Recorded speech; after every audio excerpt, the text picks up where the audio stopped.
take a moment to arrive. For a little while, you don't have to search for anything.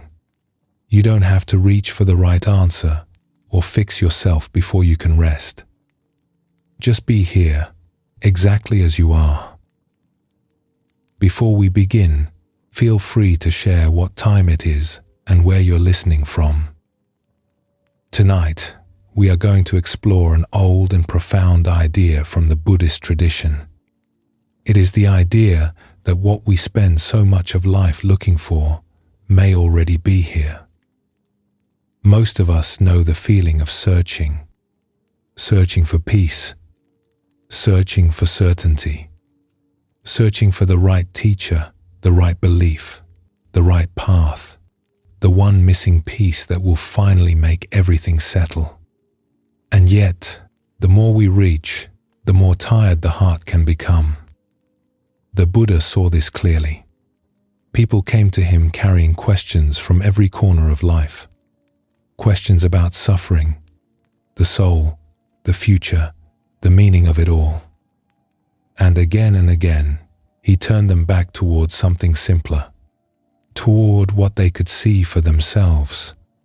This breath, this moment, this simple place beneath all the noise of the mind.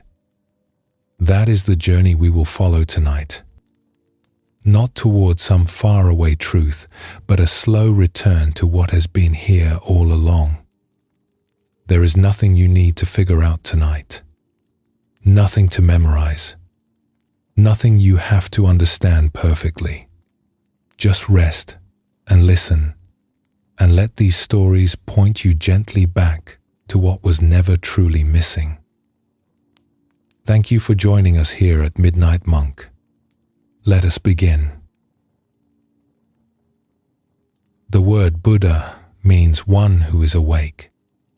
Before the scriptures were gathered, before the temples and the ceremonies, there was simply a person who woke up, awake to this moment, this breath, this life, exactly as it is. Most of us come to wisdom traditions the way we come to everything else. We come looking for answers. We arrive with our arms full of questions. What is the soul? What happens when we die? Why do we suffer? Is there a meaning behind all of this? And we hope that somewhere, in some book or some teacher or some faraway monastery, the answers are waiting for us. And once we collect them, we will finally feel at peace. The Buddha offered something different. When people came to him with their great metaphysical questions, he often set the questions gently aside. He compared such a person to a man struck by an arrow who refuses to let anyone remove it until he knows who shot it and what the bow was made of and what feathers were on the shaft. The man would die still asking. What matters, the Buddha taught, is the arrow. The suffering in this very moment and the peace that is possible in this very moment. Tonight begins with a story about this kind of searching. It comes from an old Eastern tale about a great gathering of birds, and it has been told in many lands, in many forms. Here is one way of telling it. Long ago, in a wide green valley ringed by mountains, all the birds of the world gathered for a council. Sparrows and herons, finches and owls, birds of the marsh and birds of the high cliffs, thousands upon thousands, until the trees bent under their weight. They had gathered because of a rumor. It was said that somewhere, beyond the farthest mountains, there lived a great king of birds. A being of such wisdom and such beauty that anyone who saw him would never be troubled again. No bird in the valley had ever seen him, but all of them, in their own way, felt the ache of his absence. Their lives were full of flying and feeding and building nests, and yet something always seemed to be missing. An elderly crane, who had traveled farther than any of them, rose and spoke. "I have heard of this king all my life," she said. They say his palace lies beyond 7 mountains. The way is long. Many who set out will turn back, but those who reach him will understand everything they have ever longed to understand. A great noise went up from the gathering. Some birds cheered. Others began at once to make excuses. "I cannot leave my pond," said a duck. "Everything I need is there. The water is sweet and the reeds are thick. Surely the king would not ask me to abandon it. And I have my treasures," said a magpie. "My nest is full of bright and shining things. It has taken me years to gather them. Who will guard them while I am gone?" "I am too small," whispered a wren. "The winds over those mountains would scatter me like a leaf." The old crane listened to each excuse, and to each bird she said the same thing. "What you are holding is smaller than what you are missing." In the end, a great flock rose into the sky, so vast that its shadow moved over the valley like a cloud. And the journey was long, just as the crane had said. Over the first mountain, the birds who loved comfort turned back. Over the third, the birds who loved their possessions grew heavy with worry and turned back. Over the fifth, storms came, and many of the frightened ones scattered for home. The flock grew smaller and smaller. On a bare ridge one night, huddled out of the wind, the wren crept close to the old crane. "I want to go home," the wren said. "I told you I was too small for this." The crane opened one eye. "And yet here you are, 5 mountains from home. Tell me, little one, who carried you this far?" The wren thought about it. "My own wings," she said slowly. "Then perhaps," said the crane, settling back to sleep, "you are not the size you believed you were." Those who remained were changed by the journey itself. They learned to rest on bare rock and be content. They learned to share the little food they found. They learned that the wind they had feared could also carry them if they stopped fighting it. Slowly, without noticing, they let go of nearly everything they had carried from the valley. Their excuses, their treasures, their old ideas about themselves. At last, a small band of birds, worn and quiet, crossed the 7th mountain. In the valley below stood the palace, simple and still, its gates open. They landed in the courtyard and folded their tired wings. Their hearts pounded.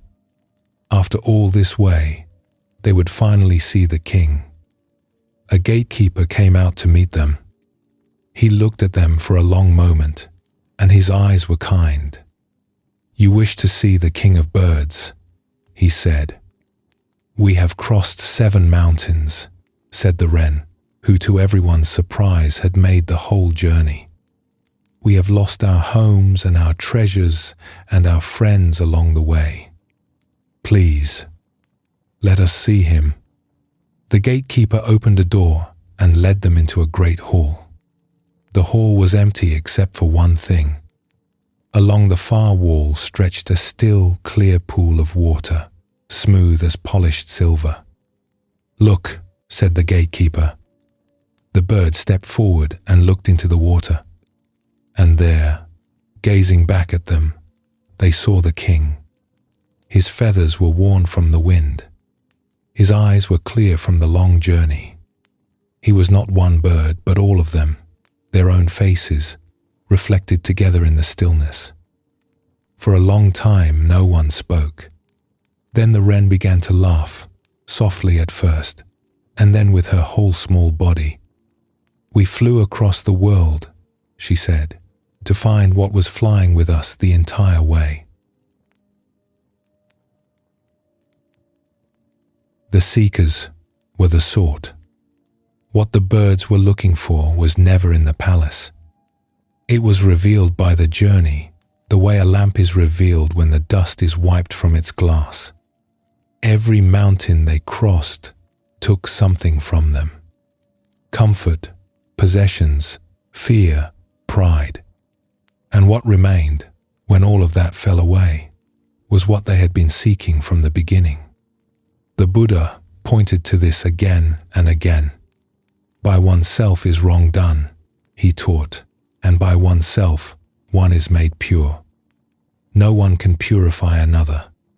The teachers, the teachings, the long journeys, all of them matter, but they matter the way a finger pointing at the moon matters.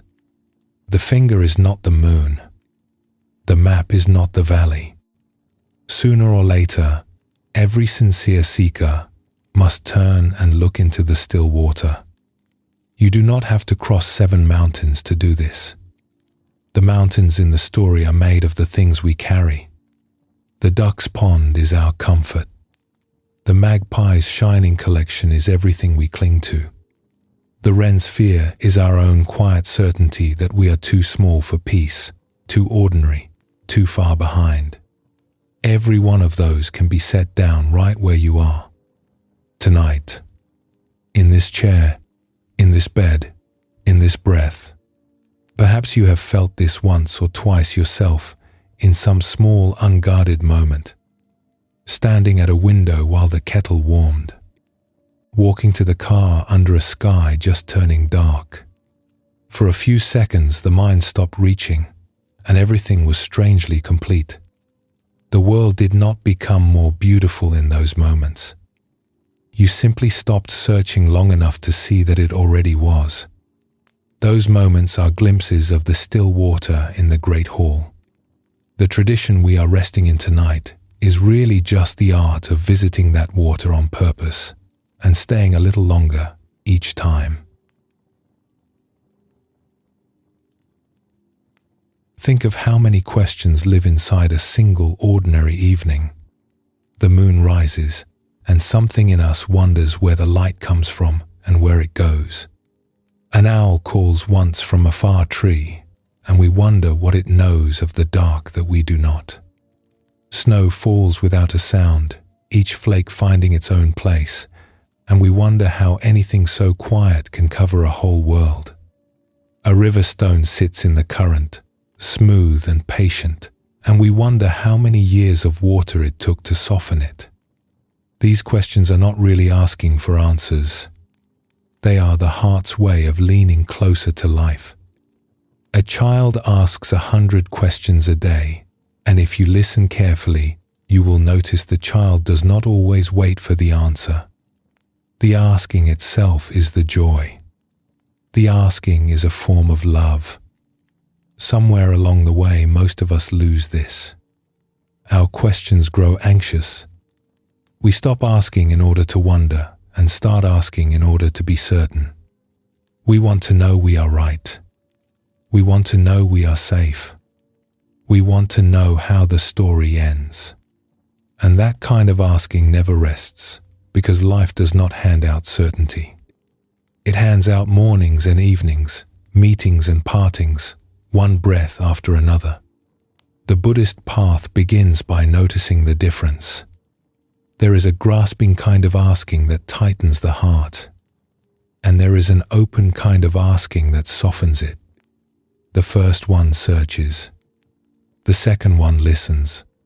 In one of the oldest collections of the Buddha's sayings, the Dhammapada, there is a verse that says the mind comes before all things. All that we are arises with our thoughts. With our thoughts, we make the world. If the mind approaches life clutching and demanding, the world feels like a locked door. If the mind approaches life listening, the same world opens like a field at dawn. Nothing outside has to change. Only the quality of our attention. There is a story about a young monk who carried the anxious kind of asking all the way up a mountain. He had come to an old temple full of ambition. He had read many scriptures and memorized many verses, and he was proud of it, though he would not have said so. For months he followed the master around the temple grounds, asking question after question. What is the true nature of mind? What did the ancient sages mean by emptiness? Which of the sutras holds the deepest teaching? The master answered some questions and let others drift away like smoke. This only made the young monk ask more. One evening, rain began to fall on the temple. It drummed softly on the wooden roof and dripped from the eaves into the courtyard stones. The young monk found the master sitting by the open door, doing nothing at all, and he could not help himself. "Master," he said, "I have been here for many months. I have asked you 100 questions, but you still have not shown me the gate to the way. Where is the entrance? Where do I begin?" The master was quiet for a while. Then he asked, "Do you hear the rain?" The young monk paused. In all his asking, he had not noticed it. Now he listened. The soft drumming on the roof, the single drops falling from the eaves, each one landing in its own moment. The hush beneath it all. "Yes," he said, "I hear it." "Enter there," said the master. Enter there.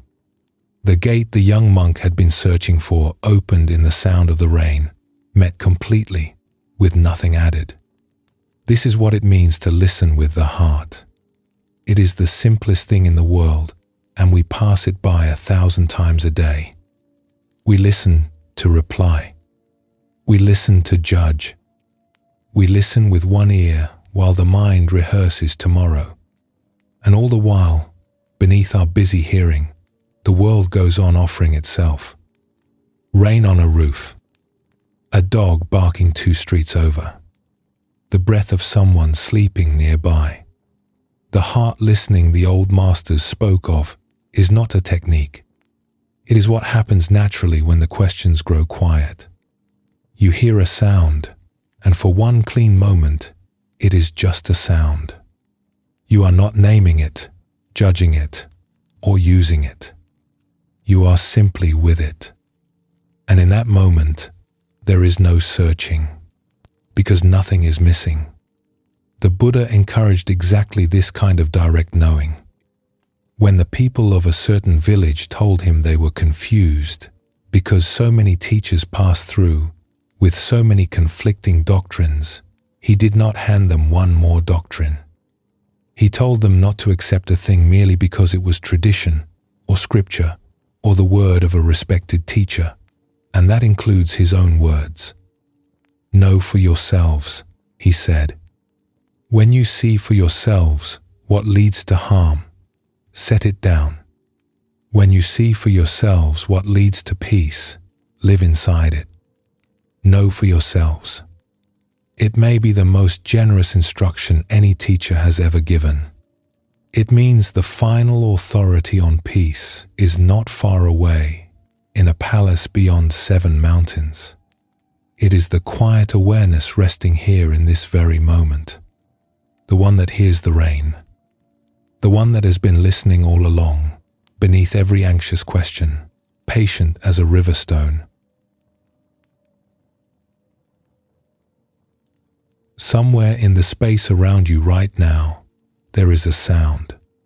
Perhaps the hum of the night, perhaps wind, or distant traffic, or only the soft rhythm of your own breathing. Whatever it is, let yourself hear it, the way the young monk heard the rain. Completely, without needing it to mean anything. If a question drifts through the mind, that is fine. Let it drift.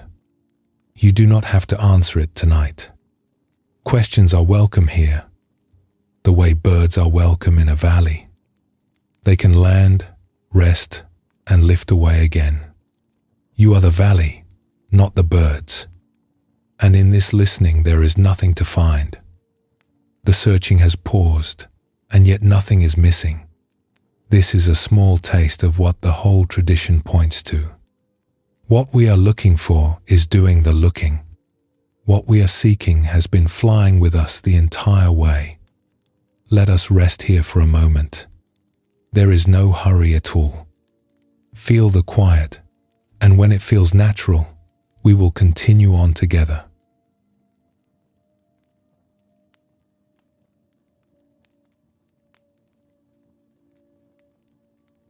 In the Buddha's own lifetime, the roads of ancient India were crowded with teachers. Wandering philosophers moved from village to village, each with a doctrine, each with followers, each certain the others were wrong. Some taught that the soul was eternal. Some taught there was no soul at all. Some taught elaborate rituals, and some taught that rituals were useless. The old texts say there were 62 views of reality in circulation, all of them argued in the town squares with great passion. The people of that time felt exactly what we feel now. They were surrounded by voices, and every voice claimed to hold the truth.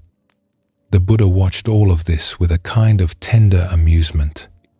He once said that these quarreling teachers were like men in a dark room, each holding a different part of an elephant, each describing something real, and each mistaking his handful for the whole animal. He did not say they were liars. He said they were holding pieces. That is where tonight's path continues. We have been following one simple thread. What you are searching for is already here. And nothing hides that simple truth more thoroughly than a mind stuffed full of other people's stories about it. So this module is about the stories. The ones we inherit, the ones we collect, the ones we argue over. And it is about the deep, quiet relief of setting them down. Let us begin with a story about a widow who received 3 answers to one question. Long ago, in a village at the edge of a great plain, there lived a weaver and his wife. They had been married for more than 40 years. They had raised children, buried parents, mended each other's clothes and each other's sorrows, and grown old side by side, like 2 trees whose roots had long ago intertwined.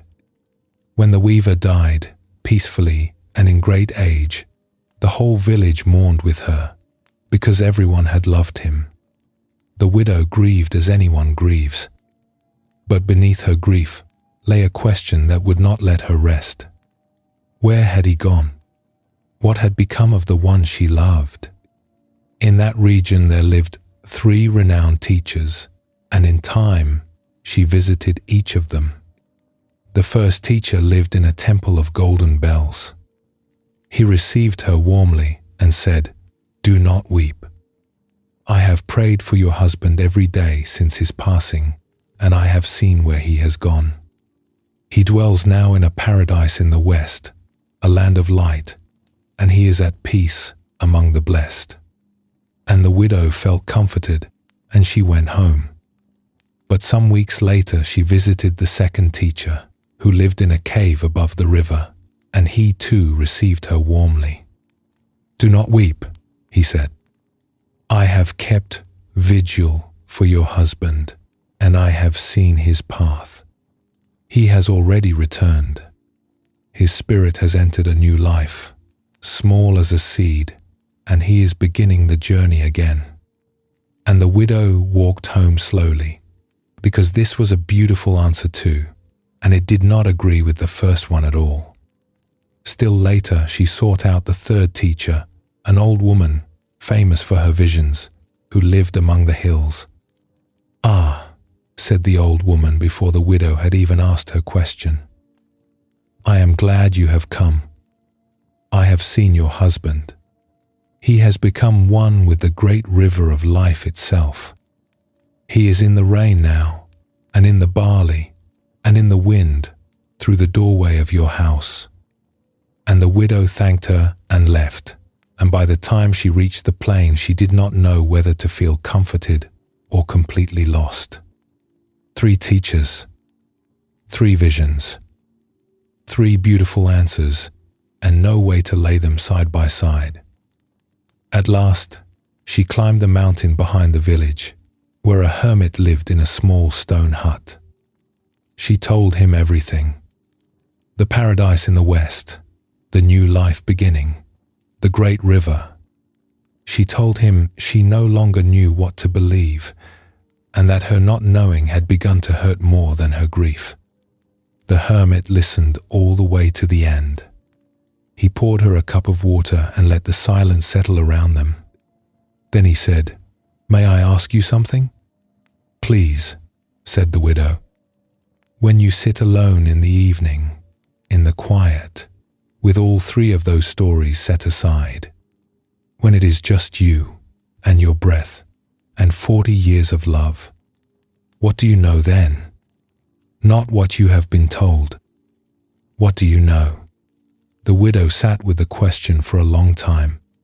The wind moved over the mountain. Somewhere below, a bell rang once and was still. "I know that I loved him," she said at last. "I know that love does not feel finished.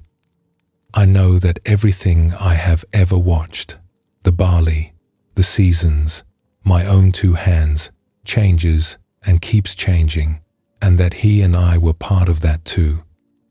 I know that when I stop asking where he went and simply sit with what we were, there is peace in it. Underneath the missing him, there is peace." The hermit nodded slowly. "Then you are wealthier than all 3 of your teachers," he said. "They gave you stories. You have found what you know." Every tradition on earth has offered its answer to the widow's question and to 100 questions like it. Where do we come from? Where do we go? What lies behind the veil of this world? The answers fill libraries. They are carried in songs and scriptures and ceremonies, and many of them are beautiful, and they cannot all be true in the way a stone in your hand is true. The Buddha understood this, and his response was remarkably practical. He compared his own teaching to a raft. "A traveler comes to a wide river," he said. "The near shore is dangerous, the far shore is safe, and there is no bridge. So the traveler binds together grass and branches, makes a raft, and paddles across. Now," the Buddha asked, "having reached the far shore, should the traveler hoist the raft onto his head and carry it with him for the rest of his life, out of gratitude? Or should he leave it at the water's edge and walk on, unburdened? Even my teaching," the Buddha said, "is a raft. It is for crossing over. It is for letting go of." He wanted no one carrying his words around like furniture. He wanted people to use them, cross the river, and walk free on the other side. This is a rare thing for any teacher to say, and it tells us how to hold every story we have ever been given. Hold it lightly. Ask what it is for. A story that carries you toward peace is a good raft. A story you carry that grows heavier every year, that you defend and worry over and measure yourself against, has quietly become cargo. The story was never the point.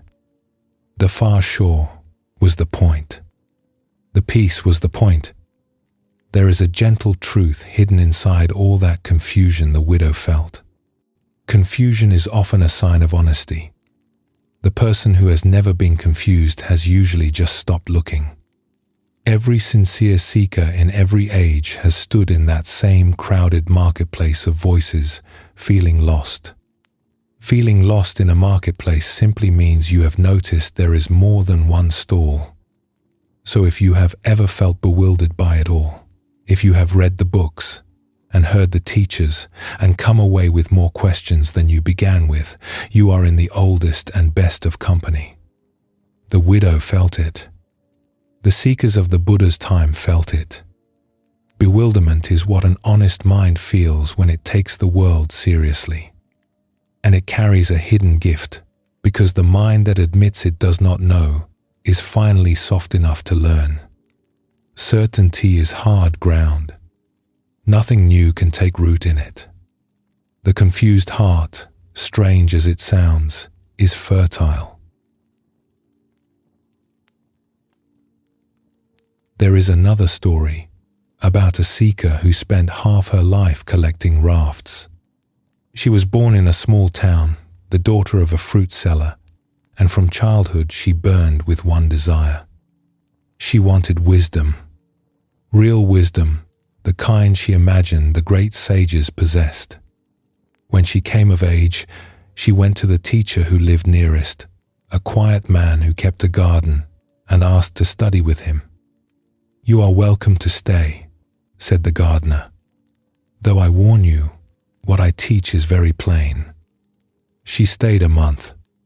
The gardener taught her to sit quietly, to breathe, to pull weeds, to notice things. It seemed far too simple. Surely real wisdom was grander than this. So she thanked him and moved on. She heard of a famous scholar in the north and studied scripture with him for 3 years, until she could recite whole books from memory.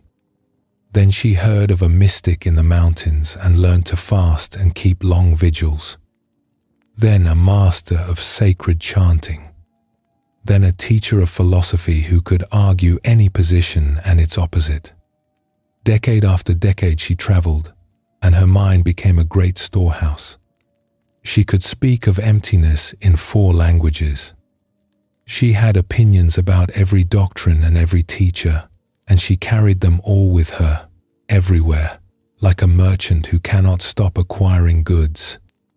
And still, at night, lying awake in one guest room or another, she felt the same ache she had felt as a girl. Nothing she had collected had touched it. She was no longer young when she finally admitted this to herself. And with nowhere left to go, she went home. The old gardener was still there. Stooped now, white-haired, moving slowly among his rows of vegetables. He looked up as she came through the gate, and he smiled as though she had been gone an afternoon. "You have returned," he said. "I have been everywhere," she said, and to her own surprise, she began to cry. "I have studied with the greatest teachers alive. I can recite the scriptures of 5 traditions, and I know nothing. I am as restless as the day I left." The gardener set down his trowel. He gestured to the bench beside the garden, the same bench where she had sat as a young woman. "Sit," he said. "Breathe. Notice things." She stared at him.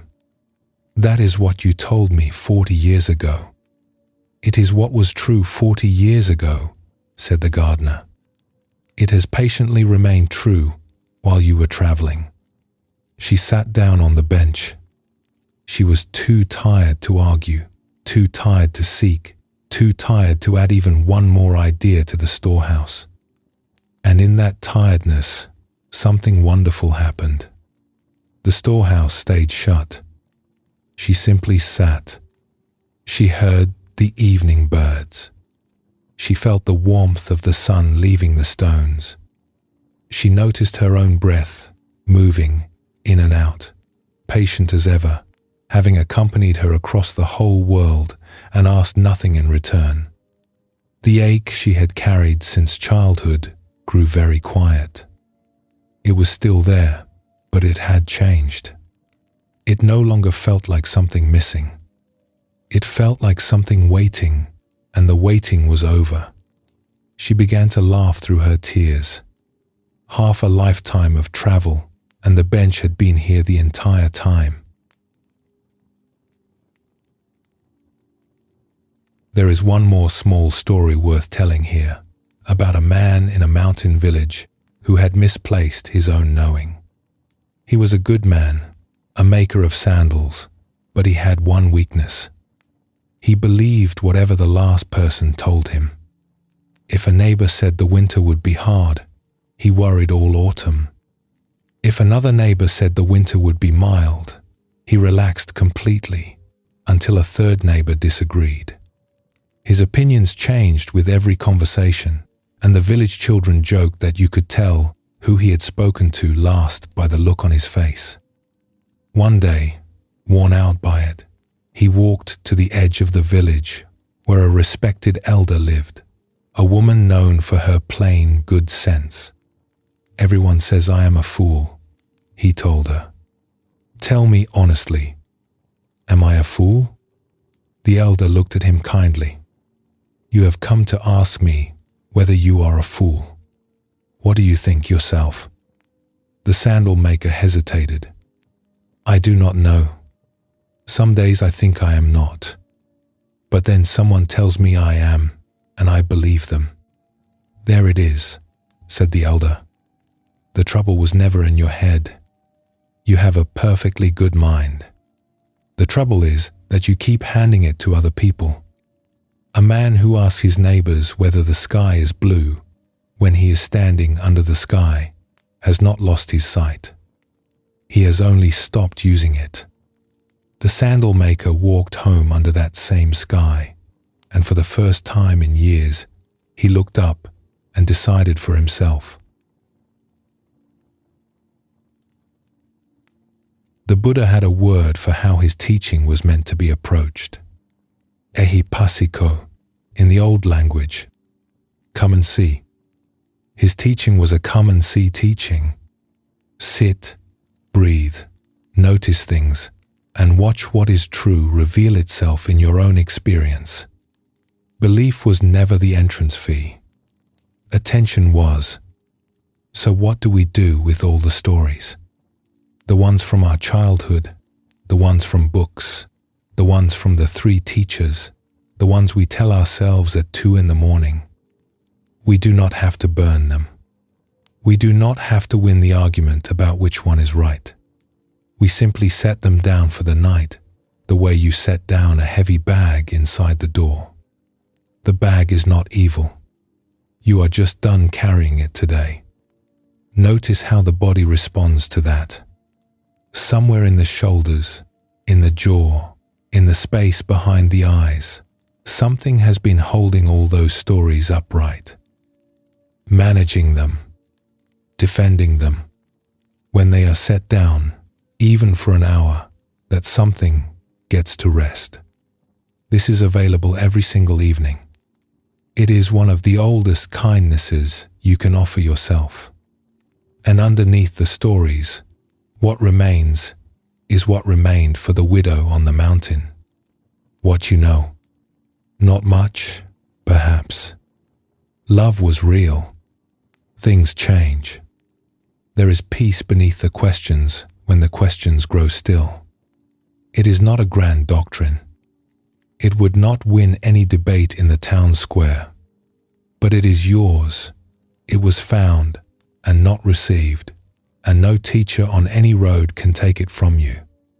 The searching can rest here. What is true has patiently remained true all this time, like a bench in a garden. Let us pause together and be still for a little while. There is nothing to figure out. When it feels right, we will go on.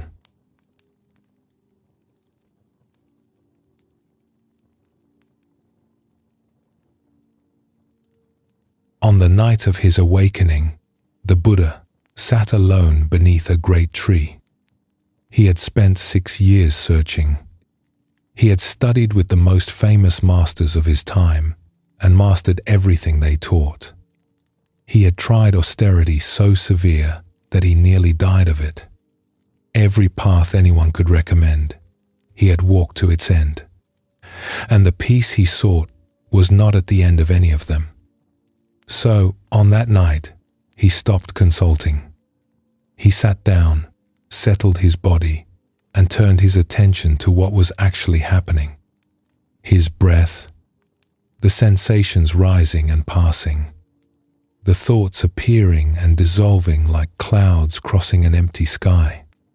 Hour after hour, he simply watched, with a steadiness no distraction could shake. And as the morning star rose, something in him opened. The old accounts say he touched the earth with one hand, as if to say, "This ground is my witness." What he had realized, he had seen for himself, directly, the way you see your own hand. A Zen master, many centuries later, described that night in the plainest possible words. He said the Buddha simply believed his own eyes and ears. Things are as they are, and when he saw them clearly, he was free. That is the heart of this module. After all the stories are set down, a question remains. What do we actually know? Not what we have read, or been told, or hope is true. What have we seen with our own eyes so many times that no authority on earth could talk us out of it? The answer, it turns out, is short.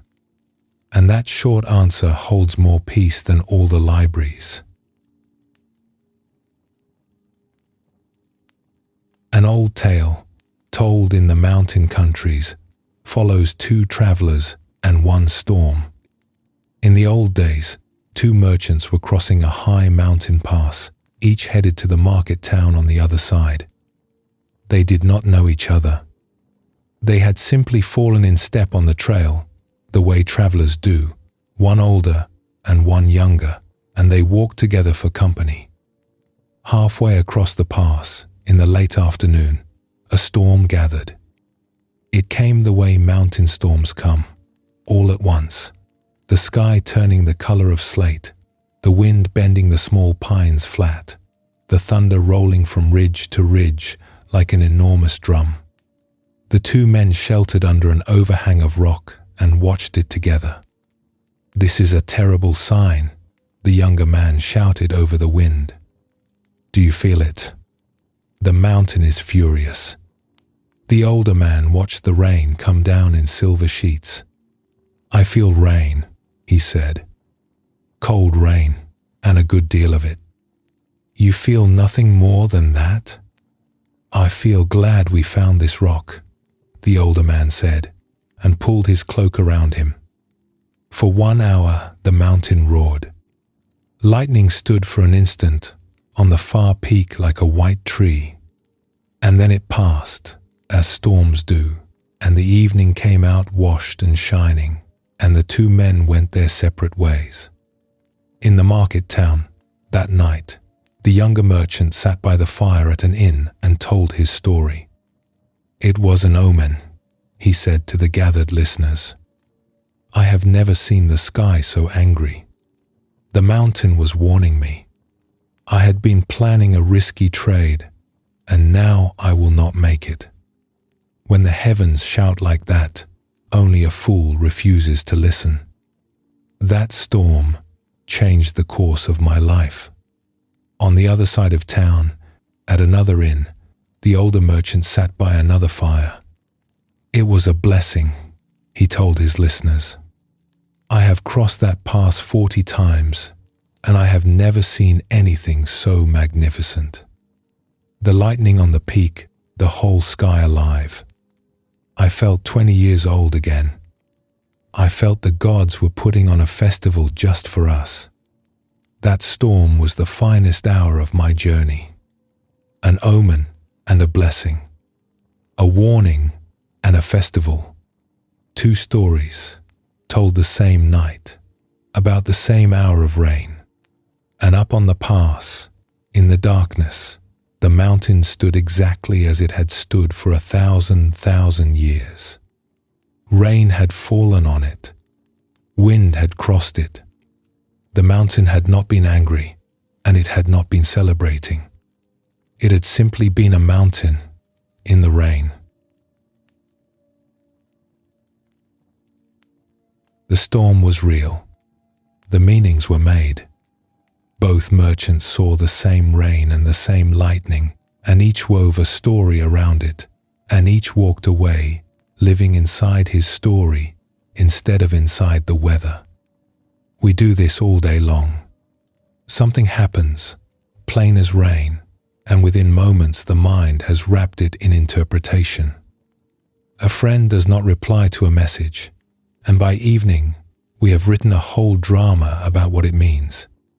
A door closes at work, and we call it a disaster, though we cannot actually see around the corner of a single day. The event is one thing.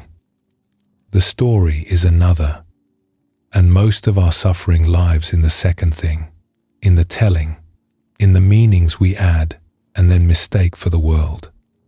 And notice something else the two merchants reveal. For every opinion we hold, somewhere there is a person of equal sincerity holding its opposite. This has been true of every belief you have ever carried. Whatever you have concluded about the weather, the neighbors, the times you live in, or the meaning of your own story, someone somewhere has watched the same facts and concluded otherwise and believed it just as firmly. Once you have truly seen this, it becomes very hard to go to war over an opinion again. Opinions begin to look like what they are: weather passing over a mountain. This is why the Buddha kept pointing people back to what can actually be seen. Opinions divide the merchants. The rain fell on both of them alike. And when we look honestly at what we have all seen, again and again, without exception, a few facts stand there like mountains. The first is that things change. Every single thing. You have watched it your whole life. Summer has never once refused to become autumn.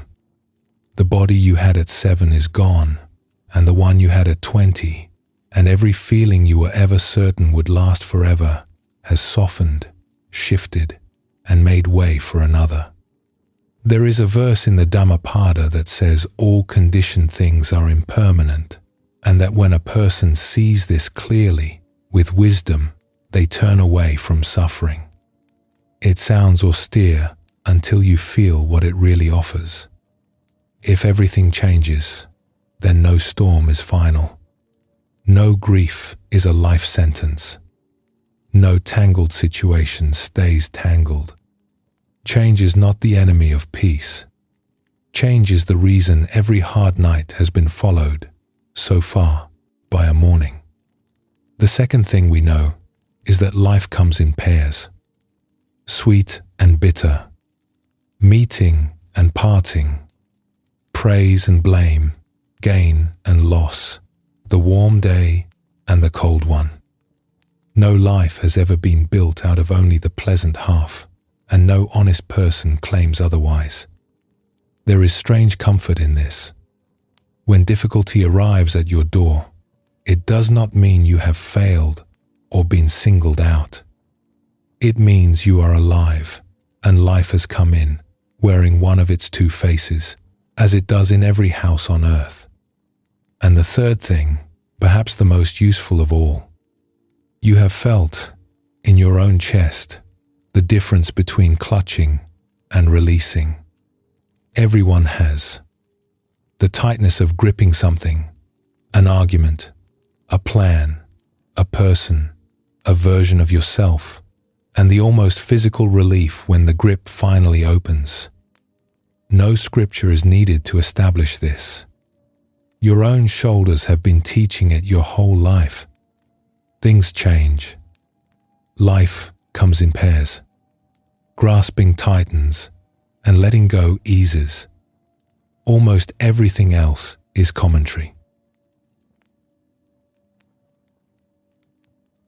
There is an old story about the Buddha and a woman who came to him carrying the heaviest thing a person can carry. She had lost someone she loved beyond all measure. The loss had come suddenly, and it had broken something in her. She could not accept it. She wandered from place to place asking for help, asking for a medicine, asking for anyone with the power to undo what had happened. People pitied her, but no one could give her what she asked, because no one has ever had it to give. At last someone said to her, "Go to the teacher who sits with his students near the edge of town.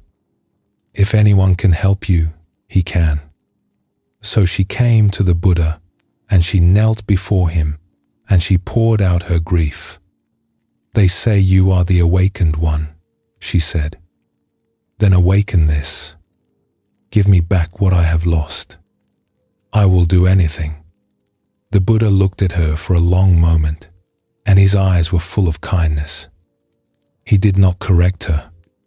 He did not give her a lecture on impermanence. He said, "I can help you. But first I need you to bring me something. Go into the town and bring me a single mustard seed. Only, it must come from a house that sorrow has never visited. A house where no one has been lost. Bring me that seed and then come back to me." Hope leapt up in her. A mustard seed. Every kitchen in town had a jar of them. She hurried to the first house and knocked. "Please," she said, "I need a mustard seed from a house that sorrow has never visited."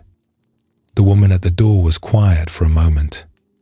"You are welcome to a seed," she said softly. "But you have come to the wrong house for the other thing. We lost my father in the spring." At the second house, an old man shook his head slowly. "Sorrow knows this door well," he said.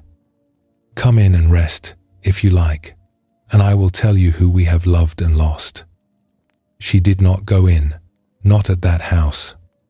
But at the third house, a young mother answered with a baby on her hip, and when she heard the question, her eyes filled. "My sister," she said simply, "2 winters ago. Sit with me a moment, will you?" People stopped saying her name, and I miss hearing it. So the grieving woman sat on the doorstep, and the young mother spoke of her sister, the way she laughed, the way she sang off key on purpose. And the 2 women, strangers an hour before, wept a little together, and something in the weeping was almost sweet. At the 4th house it was the same, and at the 5th. At every door, when she asked her question, the same silence fell, and then the same gentle answer, and often a story. This one had lost a father, that one a brother, this one a friend of 50 years. Some wept as they spoke. Some smiled at old memories. Every single house, without exception, knew what she knew. She walked the town until evening, and somewhere along the way, without her noticing exactly when, her errand changed. She stopped hurrying. She began to sit with the people who answered their doors, and listen, and sometimes hold their hands.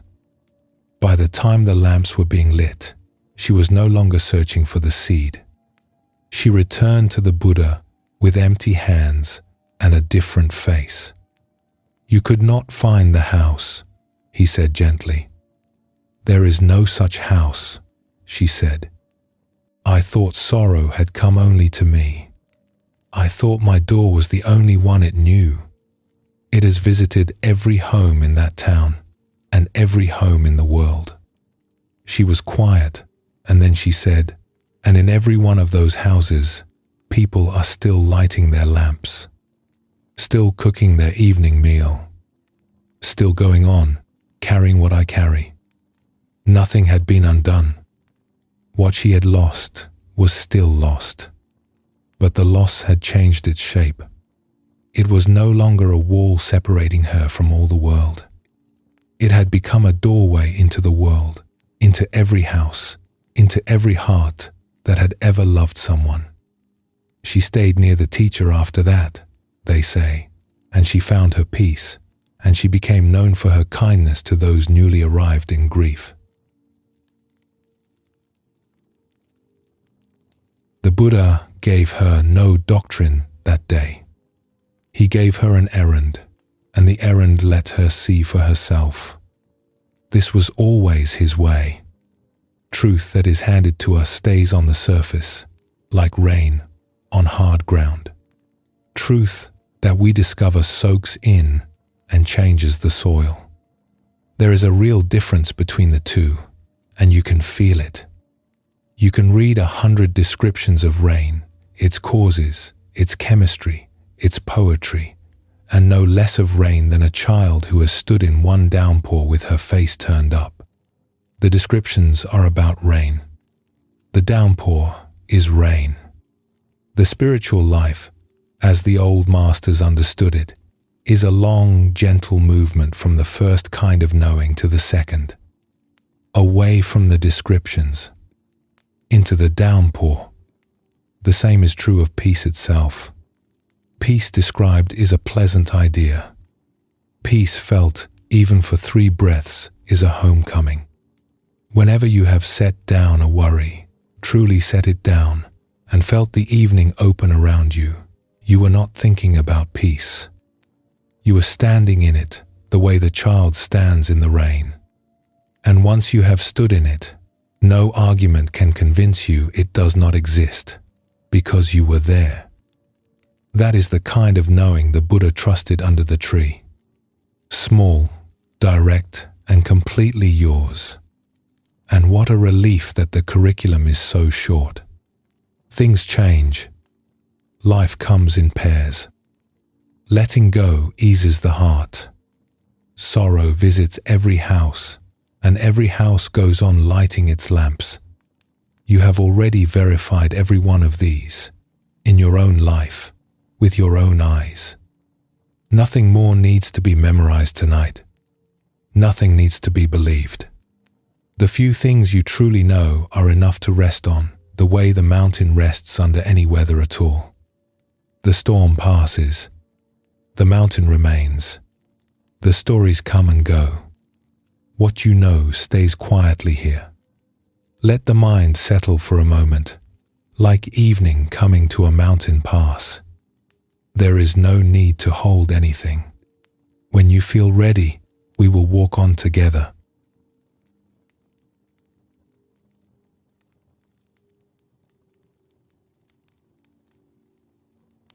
In the forest monasteries of the Buddhist tradition, the meditation masters use a simple phrase that holds their whole teaching. They speak of the one who knows. They mean something you have met many times. When a thought passes through your mind, something notices it passing. When sadness rises, something is aware of the sadness, and that something is not itself sad. When you wake at 3 in the morning and the room is dark and quiet, something in you is already awake before the worrying starts, calm as still water, simply aware. That quiet awareness is the one who knows. It has been with you through every year of your life. It watched your childhood. It is reading these moments with you now. And according to the old masters, resting in it, rather than in the endless weather of thoughts, is the very heart of peace. You can catch a glimpse of it in the plainest moments. Perhaps you have been in the middle of a worried spiral, thoughts chasing thoughts, when a bird sang outside the window, and for one instant the whole spiral paused, and there was just the song, and something hearing the song. That something was not worried. It had been there underneath the worry all along, the way the sky is there underneath the clouds. The clouds can fill the whole view, and the sky is never harmed by them, never stained, never made smaller. The forest masters say we spend our lives living in the clouds when we could be resting as the sky. The Zen teacher Dogen said that truth is perfect and complete in itself. It is ever present, and it has always existed. And then he said something that sounds impossible until suddenly it sounds obvious. He said that not one of your steps has ever led you away from where you are. Think of how many steps we take in a lifetime, searching, and every one of them, according to Dogen, began and ended in the same place. Here. Tonight's whole journey has been circling this. What we search for is already present. In this module, we look at the searcher and at the strange and tender comedy of hunting everywhere for something that never left. A story is told, in many lands, of an old seamstress and a lost needle. She lived in a small house at the edge of an ancient village, and she was known for two things: her beautiful stitching and her habit of saying wise things at unexpected moments.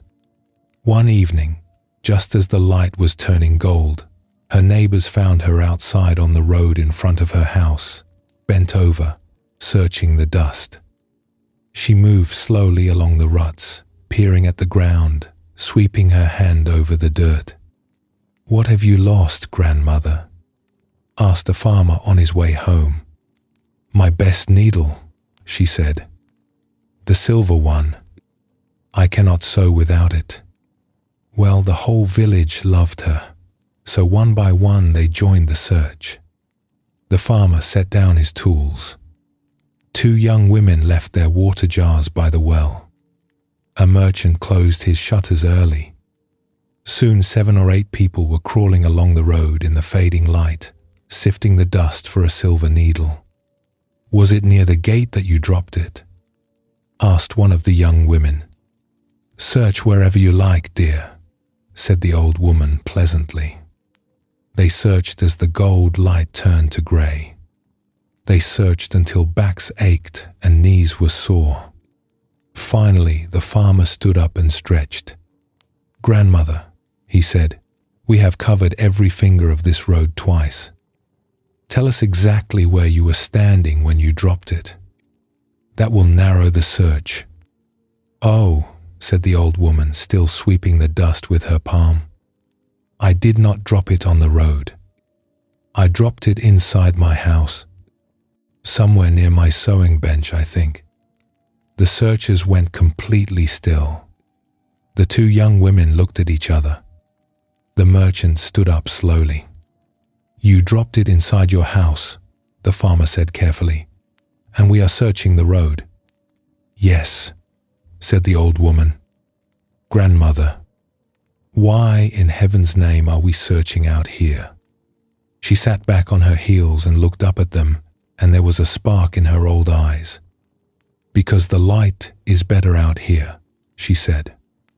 "Inside my house it is dim, and searching in there is uncomfortable. Out here there is still a little sun. It seemed easier." A few of them started to laugh, and then stopped, because she was watching them in a particular way. "Before you laugh at an old woman," she said, "answer me this. When your heart is heavy, where do you look for relief? You look in the market. You look in the wine shop. You look in the opinions of your neighbors and in 100 small distractions, anywhere the light seems bright and the searching seems easy. Yet where was the heaviness lost? Inside. It has never once been out here on the road. You have all spent years searching where the light is better." She stood up, brushed the dust from her knees, and smiled at them. "Thank you for your help. I will go and look where I dropped it." And she went inside and shut the door, and the villagers stood in the road for a long time. The senses face outward. That is their nature and their job. The eyes look out, the ears listen out, the hands reach out, and so when something feels missing, the search naturally begins out there, where all our equipment points. The marketplace of the world is bright and loud and full of promising stalls, and the inside of the house is dim and quiet, and no one is calling out any wares in there. So we search the road, sometimes for years. Some people search it their whole lives, and there is no shame in it. Everyone in the village was on their knees in that same dust.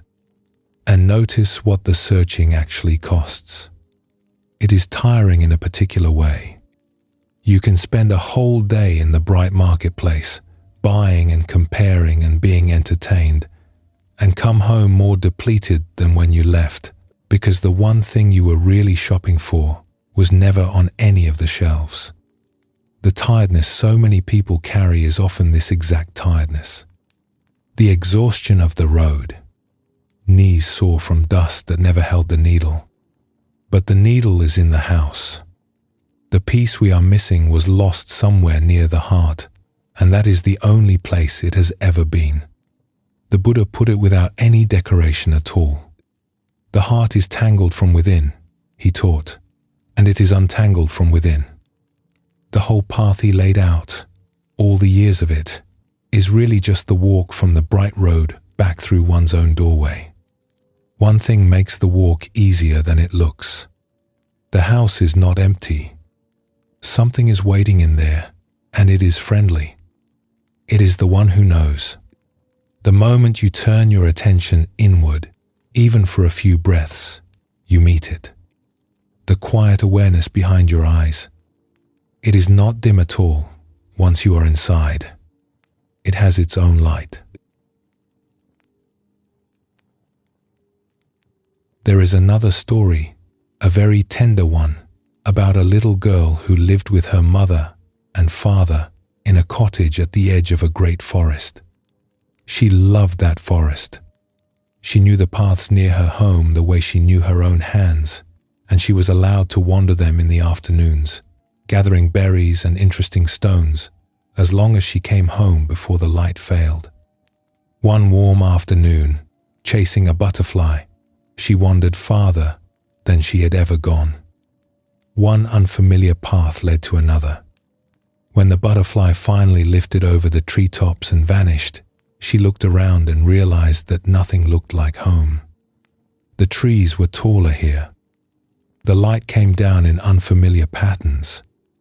She walked one way, and then another, and the paths only grew stranger. She was a sensible little girl, so she did not panic. But as the afternoon stretched on, her legs grew tired, and the first cool breath of evening moved through the leaves. She came at last to a small clearing where a great smooth stone sat in the grass, still holding the warmth of the day. The clearing was a kind place. Ferns grew soft around its edges, and the last light lay across the grass like honey. She sat down against the stone to think about what to do, and the stone was warm against her back, and the evening birds were singing their settling songs, the ones that mean the day is folding itself up. She decided she would rest for just a moment and then find the path.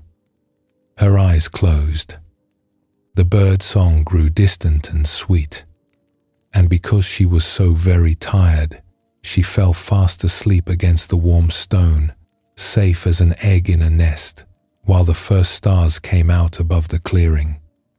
At home, her mother and father saw the light beginning to fail, and their daughter's chair empty. Her father lit a lantern and went into the forest, calling her name.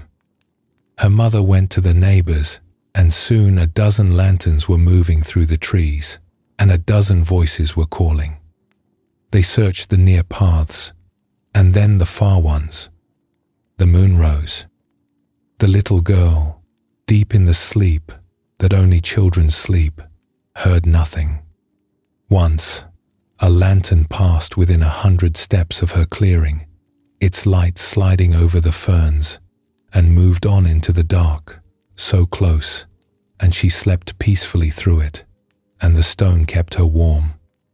All night, the lanterns moved through the forest, and in the first grey light of morning, her father, hoarse and exhausted, pushed through a curtain of branches into a small clearing, and there she was, curled against a great stone, fast asleep, with dew in her hair, completely unharmed.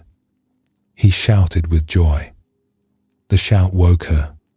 She sat up, blinking in the pale light, and saw her father running toward her across the grass, and she leapt to her feet and threw her arms open. "Papa," she cried, "I found you." He laughed and wept and swept her up. He had searched all night. She had slept by a stone, and she was not wrong. From inside her waking, he was simply, wonderfully there, found. I found you. It is the perfect thing for her to say, and it is the perfect description of every awakening, great or small, in the history of the human heart. Because it always feels like that. When peace finally comes, after all our searching, it never feels manufactured. It feels recognized. It feels like something that was there all along, calling our name through the trees while we slept.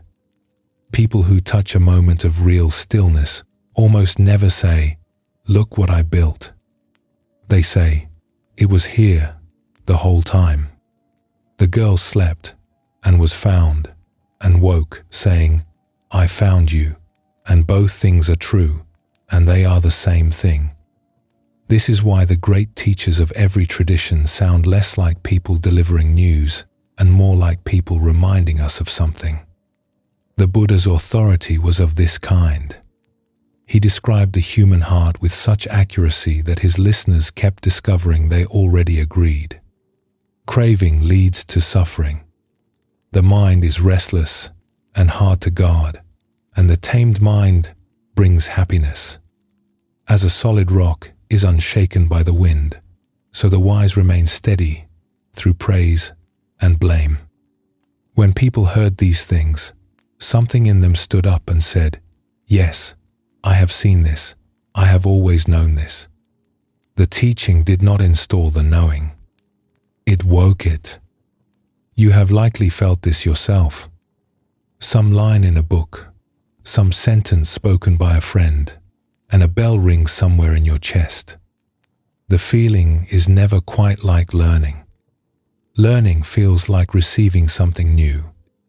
This feels like remembering something old. Recognition.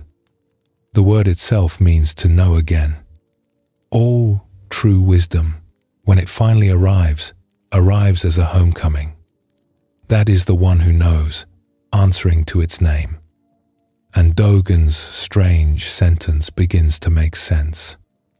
Not one of your steps has ever led you away from where you are.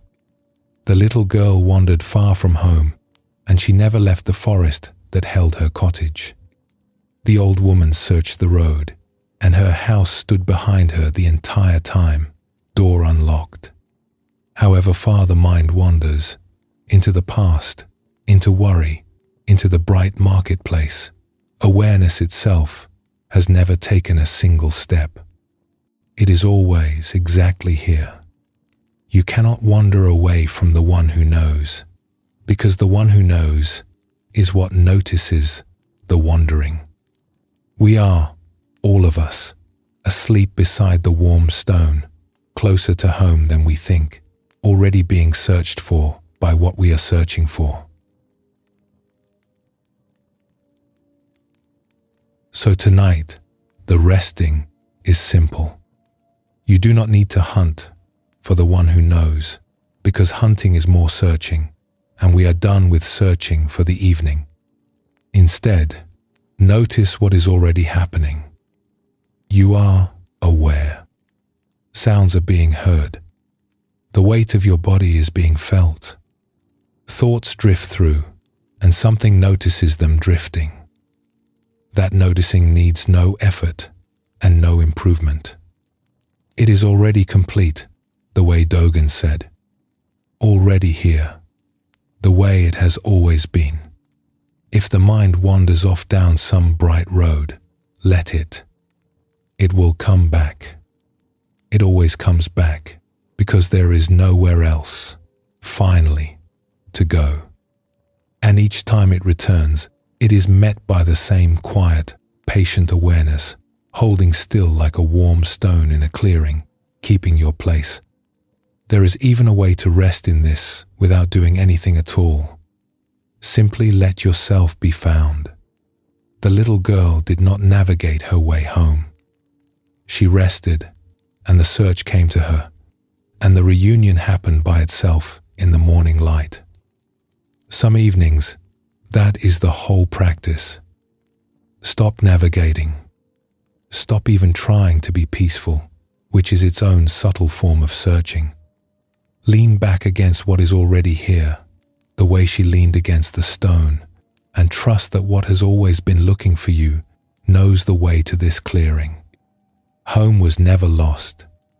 Only the path was, for a little while, and now the lanterns are coming through the trees. Let everything settle here for a moment. Rest in the quiet, unhurried, and when it feels natural to continue, we will go on side by side.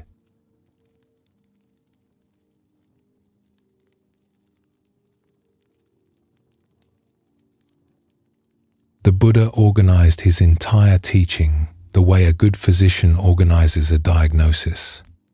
First, he named the condition. There is suffering in human life.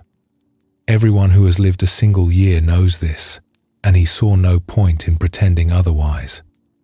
Second, he named the cause, and this is where his genius lay, because the cause he pointed to was so close that everyone had missed it. The cause of our unnecessary suffering, he said, is grasping, clinging, the tight hold we keep on things that were always going to move. Third, he gave the good news. There is a release. When the grasping loosens, the suffering loosens with it, in exact proportion, like a rope going slack. And fourth, he described a path of living that makes the loosening natural. 4 truths. A whole life's medicine in 4 sentences. Everything we have gathered so far tonight flows into this. Things change and cannot be held. The stories we clutch grow heavy. The peace we search for is already present, waiting under the searching. And here, the teaching becomes wonderfully practical, because grasping is something you can actually feel tonight in your own hands and chest and jaw, which means letting go is something you can actually do. There is a story about an old forest monk who lived in a hut at the top of a long path in an ancient kingdom of rivers and green hills. He had lived in the forest for 50 years, and his reputation for wisdom had spread far beyond it, which amused him greatly. People climbed the path to see him with heavy hearts and complicated questions, and he received them all the same way. He would pour tea, look at them kindly, and ask one question: "Are you suffering today?" One morning a merchant arrived, wealthy and out of breath, his fine clothes dusty from the climb. He sat down heavily across from the old monk. "Are you suffering today?" the monk asked, pouring the tea. "Terribly," said the merchant. "My business partner has cheated me. My son will not follow the trade I built for him. My knees ache on stairs. I cannot sleep past the 3rd hour of night. I have come because they say you have the answer." The old monk nodded along, sipping his tea, as though hearing a report about the weather. "Ah," he said, "grasping today. It must be grasping today." The merchant blinked. "You did not hear me. I said my partner cheated me. My son." "I heard you," said the monk pleasantly. "A partner who behaved as partners sometimes do. A son who is walking his own road, as sons do. Knees that are aging, as knees do. And a man holding all 3 very tightly, and the holding hurts. Where there is suffering, there is grasping. I have looked into this for 50 years, and I have never once found an exception. So I should simply not care?" The merchant said, "Let my partner cheat me. Let my son wander off. Let it all fall apart." "Did I say that?" The old monk refilled the merchant's cup. "When your hand is cramped from gripping, and someone tells you to open your fingers, they are not telling you to cut off your hand. You will still have your hand. You will still have your business, your son, your knees. You will tend to all of them, probably better than before, because a relaxed hand works better than a cramped one. Only the gripping goes. The gripping was never helping. The gripping was only hurting the hand. The merchant sat with his tea for a long time. The forest made its quiet sounds around the hut. "How do I open the fingers?" he finally asked. "You have already begun," said the old monk. "You noticed they were closed." Later that same day, they say, a young woman climbed the path, a farmer's daughter with clear eyes and mud still on her sandals. The monk poured the tea and asked his question, "Are you suffering today?" She considered it honestly, looking out at the trees. "No," she said, sounding a little surprised. "Today, no. The rice is planted. My family is well. I walked up through the forest and the birds were singing the whole way." "Wonderful," said the old monk, beaming. "No grasping today. Enjoy the tea, enjoy the birds, and give my greetings to the forest on your way down." And that was the entire audience. She laughed about it for years afterward and said it was the best teaching she ever received. On the days the heart is open, there is nothing to fix. The old monk never manufactured a problem where none existed and never ignored one where it did. He only ever looked for the same single thing, because in 50 years it had never once been absent when suffering was present, and never once present when suffering was absent. Where there is suffering, there is grasping. It sounds too simple until you start checking it against your own evenings. Notice what the mind is usually doing when peace will not come.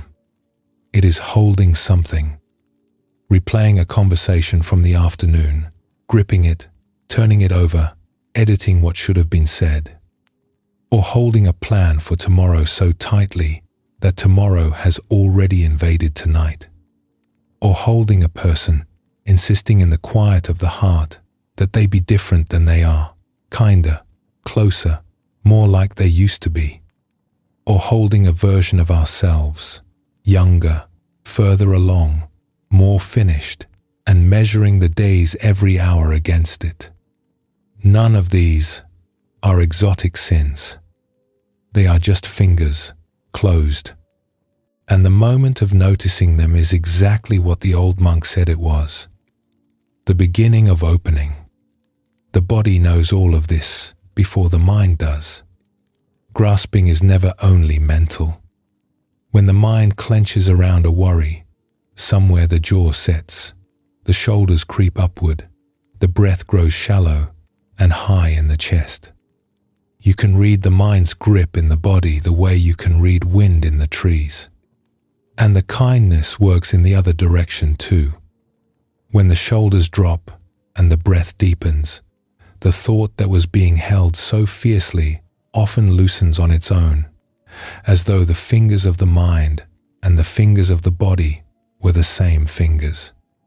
They may well be. It helps to know what letting go actually is, because the words are easily misunderstood. Letting go is very different from pushing away. Pushing away is just grasping in reverse, the same tight energy pointed outward. And letting go is different from giving up, which has despair in it, and different from indifference, which has coldness in it. Letting go is warm. It is what your hand does around a bird you are releasing. The hold softens, the palm opens, and what was held is free to be what it is. You lose nothing real. You lose only the cramp. Let us follow this into one more story, an old one about a stream that came to the edge of a desert. The stream was born high in the mountains, from snow and hidden springs, and it had crossed half the world. It had cut through granite. It had leapt down waterfalls. It had wandered through forests and fed 100 green valleys and in all that long journey, no obstacle had ever stopped it. The stream was, understandably, rather confident. Then it reached the desert.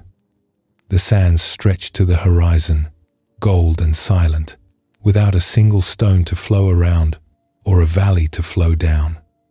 The stream rushed forward as it always had, and the sand simply drank it. Every push forward vanished. The stream drew back, gathered its waters, and rushed again, and again the sand swallowed the effort without a trace.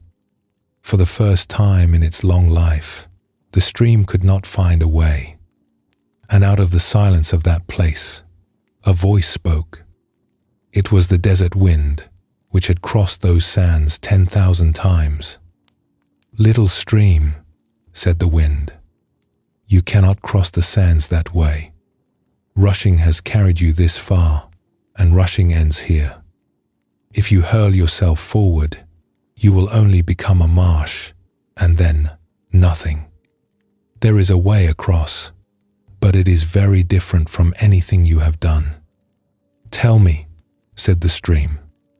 "You must let me carry you," said the wind. "Give yourself up into the air.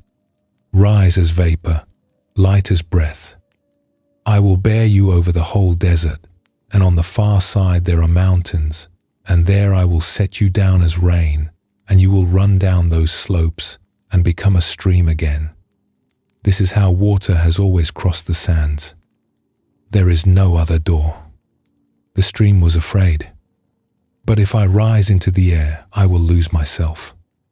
My current, my banks, the shape I have carried across the world. How do I know I will return? How do I know what falls on those far mountains will still be me?" The wind was quiet for a moment, in the way of things that have seen this fear many times. "You will lose the shape," the wind admitted. "The shape was never the essence. You were never really the banks or the current or even this particular water. You are the flowing itself, and the flowing cannot be lost. It can only change form. You do not believe me, and that is all right. The snow on the peaks did not believe it would become a spring. The spring did not believe it would become a river. You have already changed form 100 times to get here, little stream. This is only once more." For a long while the stream lay still at the edge of the sands, holding on. And then, slowly, it stopped holding. It gave itself upward, into the warmth, into the wind, and the fear was there, and it rose anyway. The wind gathered it gently, as promised, and carried it high over the gold silence, farther than the stream had ever traveled by pushing. And on the far side, over green mountains, it fell as soft rain and gathered in the hollows and began to run downhill, laughing in its old voice, a stream again, the same flowing it had always been, with the whole second half of the world before it. Everything the stream feared losing was shape. Everything it actually was came through the crossing untouched. This is what the heart discovers each time it truly lets go of something. Beforehand, letting go always looks like loss, and often like disappearing altogether. If I release this grievance, who will guard my dignity? If I release this plan, who will I be without it? If I stop holding my loved ones to my hopes for them, does that mean I love them less? The grip always believes it is the only thing keeping us intact. And then the grip opens, because it must, or because we finally allow it, and we make the strange discovery the stream made. What we are is still here. What we are was never the shape. Only the cramp is gone, and in its place there is air and movement and the second half of the world. Every person has crossed a few deserts already. Think of something you once held so tightly you believed you could not survive its loss. A role, a plan, a chapter of life, and that life eventually asked you to release. The crossing was frightening, exactly as the stream's was. And here you are, on the far side of it, still flowing, changed in shape, and untouched in essence. The evidence of your own life agrees with the wind. Whatever the next desert is, and there is always a next one, you have crossed before, and the flowing came through every time. One of the great forest masters of the Buddhist tradition used to say that if you let go a little, you will have a little peace. If you let go a lot, you will have a lot of peace. And if you let go completely, you will have complete peace. He was famous for reducing the whole vast library of the teachings, all the philosophy and the practices, down to 2 words a person could carry anywhere. Let go. When the mind tangles itself in some elaborate spiritual question, let go. When the day's business follows you into the night, let go. He taught that you could make these 2 words the whole of your practice for years, and the practice would never be exhausted, because life never runs out of things it is offering to teach you to release. Let go. The words are so plain that the mind wants something grander. And they are the deepest teaching there is, because they are the 4 noble truths folded into a single motion. There is suffering. It is the grip. There is release. It is the opening. Everything else is detail. So tonight, the practice is the motion itself, done in the smallest and kindest way. Somewhere in your body, right now, there is a place that is holding on without being asked to. It is often the jaw, or the shoulders, or the small muscles around the eyes, or the hands. Find one of those places. You do not need to force anything. Simply bring your attention there, the way you would rest a hand on a friend's shoulder, and quietly offer it the 2 words. Let go. Feel what happens. Usually something softens, a little or a lot, all by itself, because the body has been waiting all day for permission. And if a thought is being held somewhere, tonight's replaying or tomorrow's rehearsal, you can offer it the same kindness. It does not have to be solved before morning.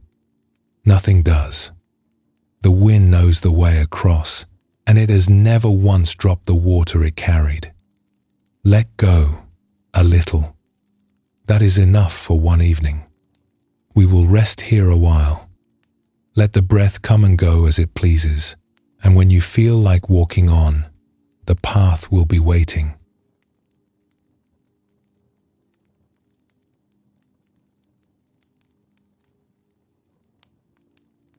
There is a verse in the Dhammapada, among the oldest words attributed to the Buddha, that says, "Oneself is one's own protector, oneself is one's own refuge." What other refuge could there be? Therefore, the verse says, "Tend yourself well, the way a horse trainer tends a fine horse." It is a homely image for such a deep teaching. Tend yourself the way a trainer tends a horse, with patience, with daily care, without cruelty and without neglect. And underneath the image sits one of the most freeing distinctions in all of the Buddha's teaching, one that can change the feeling of an entire life once it is truly seen. The distinction is this: in every life there are 2 territories. The first territory is vast. It contains other people, their choices and moods and opinions, the weather, the markets, the news of the world, the past, and most of the future. Over this territory we have almost no command at all. The second territory is small. It contains the state of our own heart and mind, how we meet what comes, what we water, and what we let wither in ourselves. Over this territory, and only this one, we have real influence.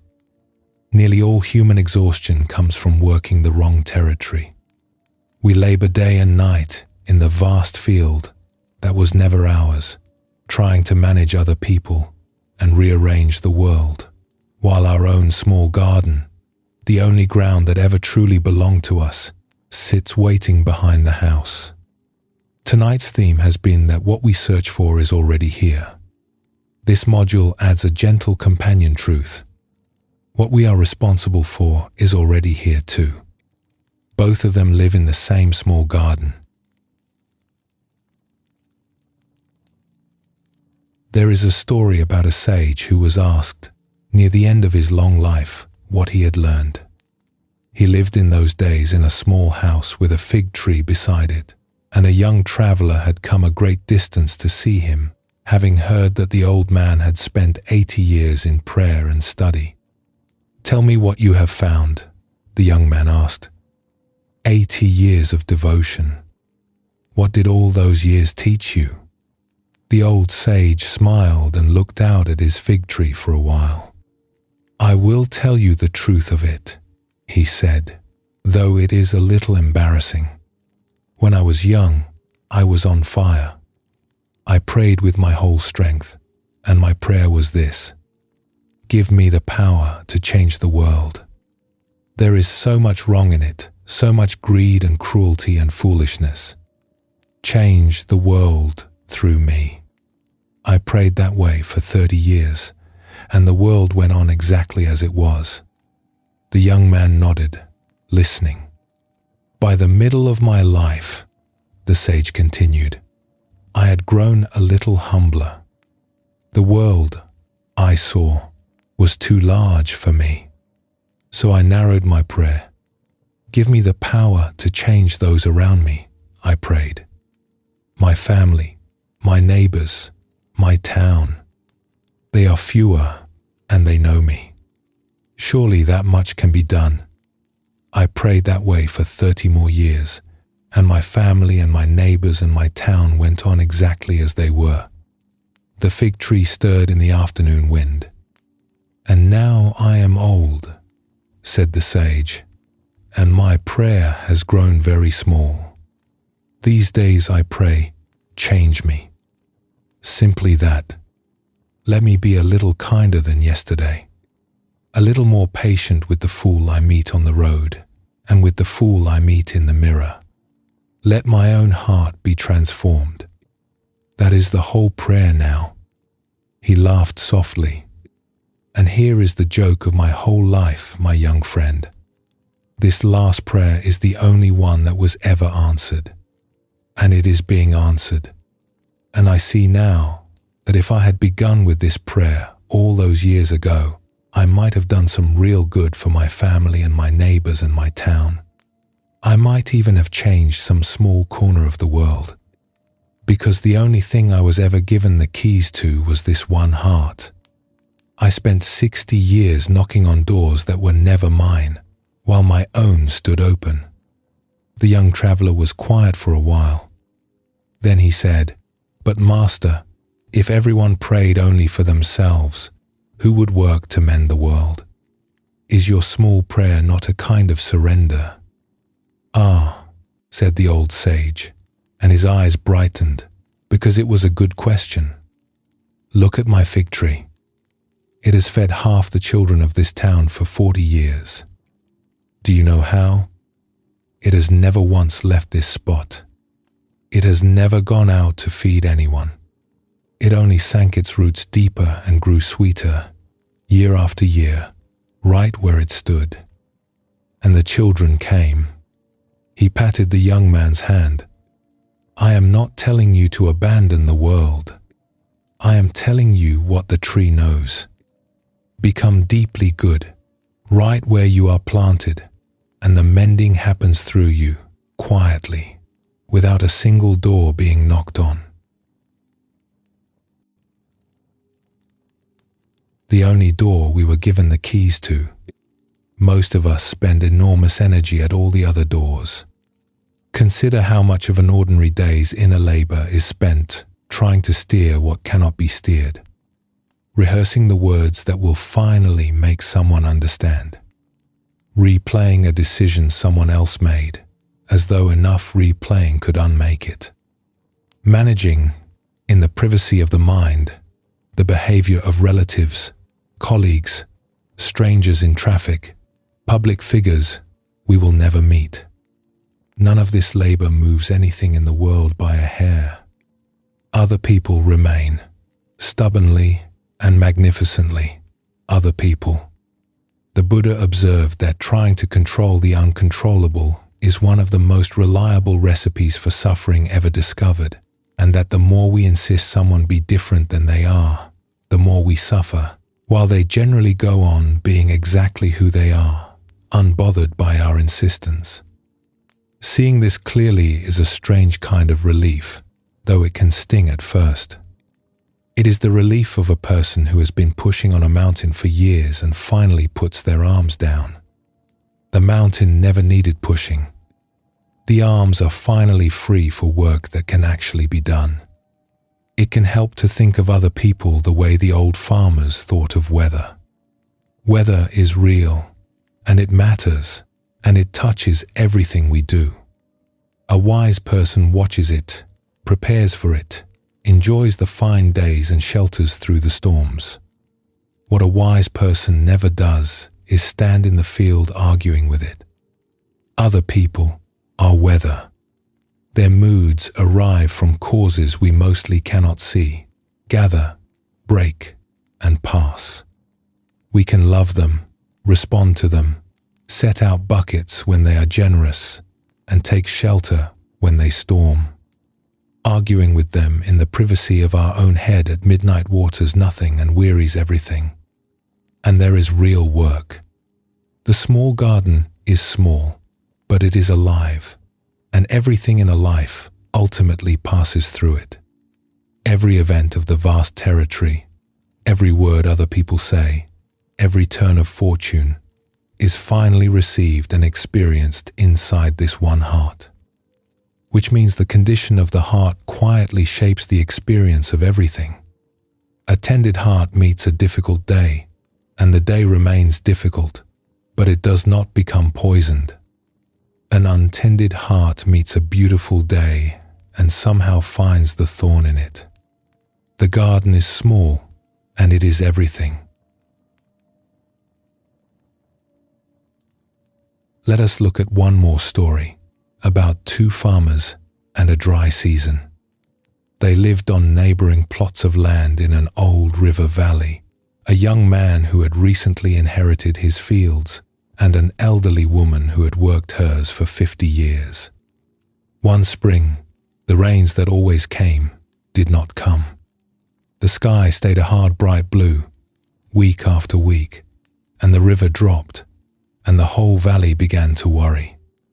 The young man spent his days in a fury at the sky. He watched the horizon from morning to evening. He complained at the well, complained at the market, cursed the clouds that formed and drifted past without falling. His fields, meanwhile, sat as they were. He was so occupied with the rain that had not come that he had little attention left for the land that had. The old woman worried too, for she was no fool, and she loved her land. But her days looked different. In the cool of each morning she was out among her rows, doing small things.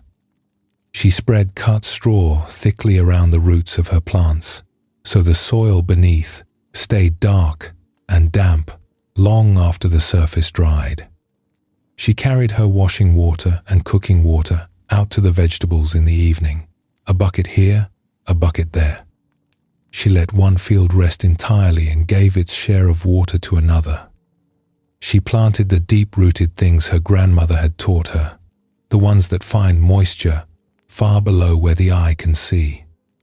One evening, the young man leaned on the wall between their lands, watching her make her slow rounds with the bucket.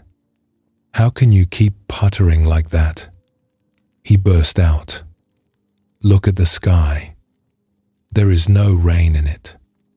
There has been no rain in it for 2 months. What is the use of straw and buckets against a drought? The old woman set down her bucket and straightened her back. You are right about the sky, she said. I have no reach into it. I have lived under this sky for 70 years, and it has never once asked my opinion. The rain is the sky's business. She gestured at her rose, the mulched roots, the low green leaves holding on. This is my business. The straw, the buckets, the soil. Every morning I ask myself one question. What, today, is actually mine to do? And then I do that, and I let the sky keep its own counsel. And if the rain never comes?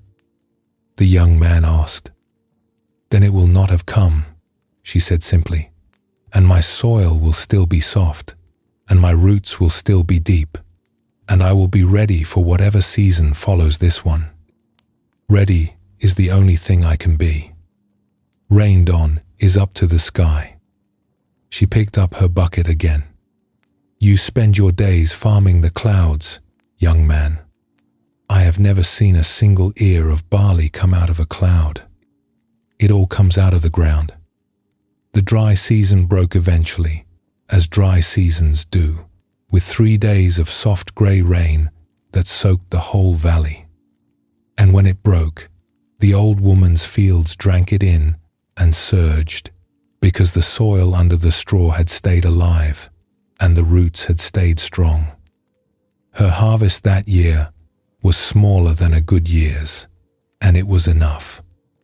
The young man's fields recovered slowly, for the ground had baked hard while he watched the horizon.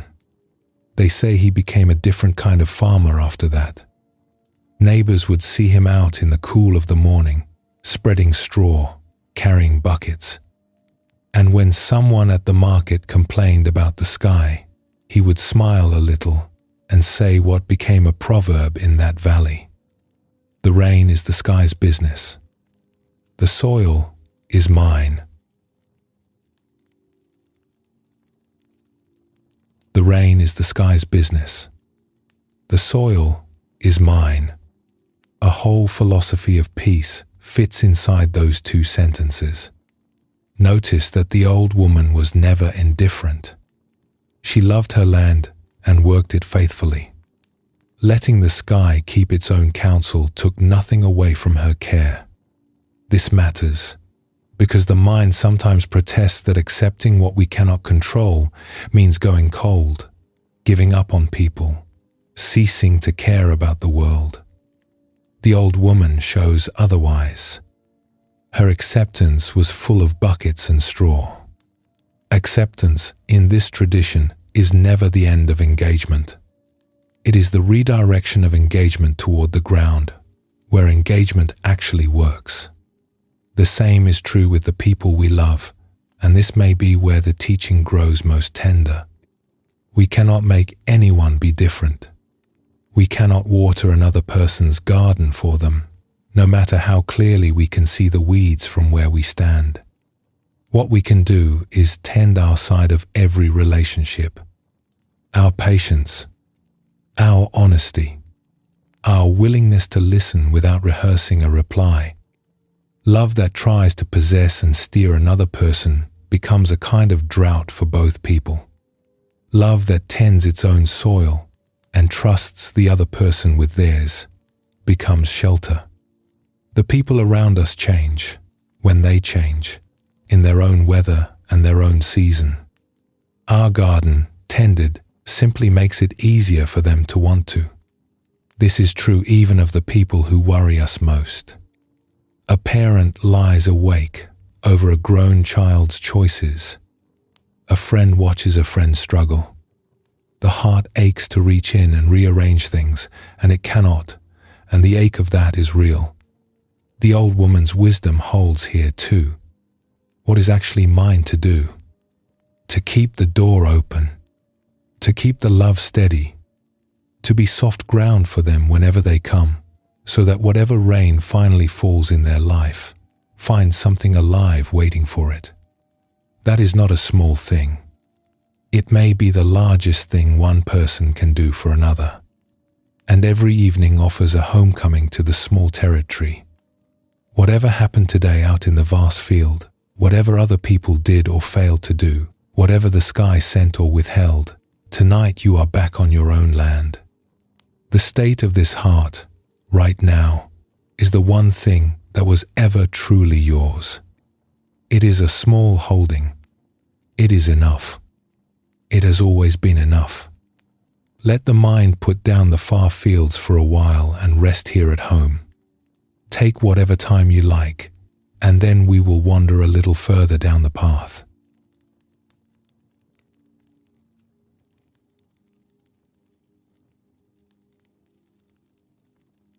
Of all the teachings the Buddha gave across 45 years, the shortest one may be the deepest. It was given on a road, standing up, to a man in a hurry, and it can be said in a single breath. In the scene, let there be just the scene. In the herd, just the herd. In what is sensed, just what is sensed. In what is thought, just what is thought. That is nearly the whole of it. And at first hearing, it sounds almost like nothing. Of course, the scene is the scene. What else would it be? But sit with an ordinary mind for one ordinary minute, and the teaching begins to reveal itself. Because for most of us, the scene is never just the scene. The scene arrives, and instantly the mind wraps it. A face is seen, and in the same instant comes the judgment, the history, the story of what that face thinks of us. A grey morning is seen, and with it, immediately, the mood, the forecast, the opinion about grey mornings. We live at one remove from the world, inside a running commentary about the world, and the commentary never stops to rest, so neither do we. The Buddha's shortest teaching is an invitation to step out of the commentary. And there is a story around it, one of the loveliest in the old texts. There was once a seeker who lived on the far western coast, a man who had practiced with great sincerity for many years and who was honored by everyone in his region as a holy man. And then one quiet night, a doubt rose in him and would not leave. He looked honestly at his own heart and saw that for all his practice and all the honor, he had not found the freedom he sought. The peace he showed the world was a robe he wore. Underneath it, he was still searching. Word had reached even his distant coast of a teacher in the east, an awakened one. And with the whole of his remaining strength, the seeker set out to find him. The old accounts say he crossed the breadth of the land with astonishing speed, resting little, so great was his longing. Through river country and forest country, past the fields and the walled towns, asking at every crossroads for news of the teacher, always moving. A man can travel like that only when something in him has finally become simple. All his questions had condensed into one question. All his roads had become one road. He arrived at last in the city where the Buddha was staying, went straight to the monastery, and was told the Buddha had already gone into the town for alms. So the seeker went into the town, searching the morning streets. It was the ordinary hour of an ordinary day. Shopkeepers were taking down their shutters. Children were being washed in doorways. Smoke rose from the first cooking fires, and the smell of bread was in the lanes. And there, moving quietly among the houses with his bowl, unhurried, at home in the plain morning, was the Buddha. The seeker went to him and bowed down right there in the road. "Teach me," he said. "Please, teach me the truth for my long-term happiness and freedom." The Buddha looked at him gently. "This is not the time. We are on the alms round." But the seeker had crossed a country, and something in him knew his moment had come. Life is uncertain, he said. Who can say how much time either of us has? Please, teach me now. Again the Buddha demurred, and again the man asked, with the whole of his heart in it. And on the third asking, the Buddha stopped, there in the morning street, and gave him the teaching. It took only a moment. Then, friend, you should train yourself in this way. In the seen, let there be just the seen. In the heard, just the heard. In what is sensed, just what is sensed. In what is thought, just what is thought. When for you the seen is just the seen, and the heard is just the heard, you will find that there is no self standing apart from it all, managing it, defending it. And when there is no one standing apart, there is no here, no beyond, no in between. This, just this, is the end of suffering. The old accounts say that as the seeker stood there in the road, hearing these words, his heart was released, completely, on the spot. All the years of practice had made him like dry kindling, and this one small flame was enough. The Buddha took up his bowl and continued quietly on his arms round. The whole teaching had taken less time than it takes to pour a cup of tea. And there is something fitting in where it happened. This deepest of teachings was given nowhere special. Standing in a street among the shutters and the cooking smoke, between one house and the next on an ordinary morning. A teaching about meeting the world directly was given directly, in the middle of the world, and the world went on around it, selling bread and washing children, entirely suitable just as it was. In the scene, just the scene. Consider what actually happens when this is tried, even for a moment. A sound comes, say a bird outside in the early dark. Ordinarily, the mind receives the sound and instantly goes to work. It names the bird, wonders about the hour, remembers another morning years ago, drifts to what must be done today. Within 2 seconds, the bird is buried under the bird's paperwork. But it is possible, and you have surely done it without calling it anything, to hear the sound and let it simply be a sound, arising out of silence, standing in the air for a moment, bright and complete, dissolving back into silence. Nothing added. When a sound is met this way, something remarkable happens in the one listening. The commentary pauses, and in the pause, there is a spaciousness, brief and clean, like a window opened in a stuffy room. The same is true of the other doors. A color can be just a color, and for one heartbeat, the lamplight on the wall is not information about the lamp. It is a small golden event, complete in itself. The weight of the blanket can be just warmth and weight, no story attached. Even a thought, and this is the subtlest of all, can be just a thought. Watched as it rises, allowed to stand a moment, watched as it goes. It does not have to be believed, argued with, or ridden like a horse into the next hour. In the thought, just the thought. Notice what disappears in such moments. What should be, disappears. What might happen, disappears.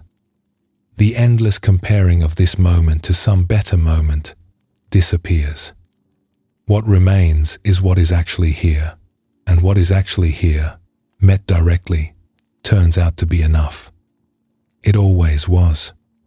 The commentary was the hunger, and the commentary was never going to feed itself.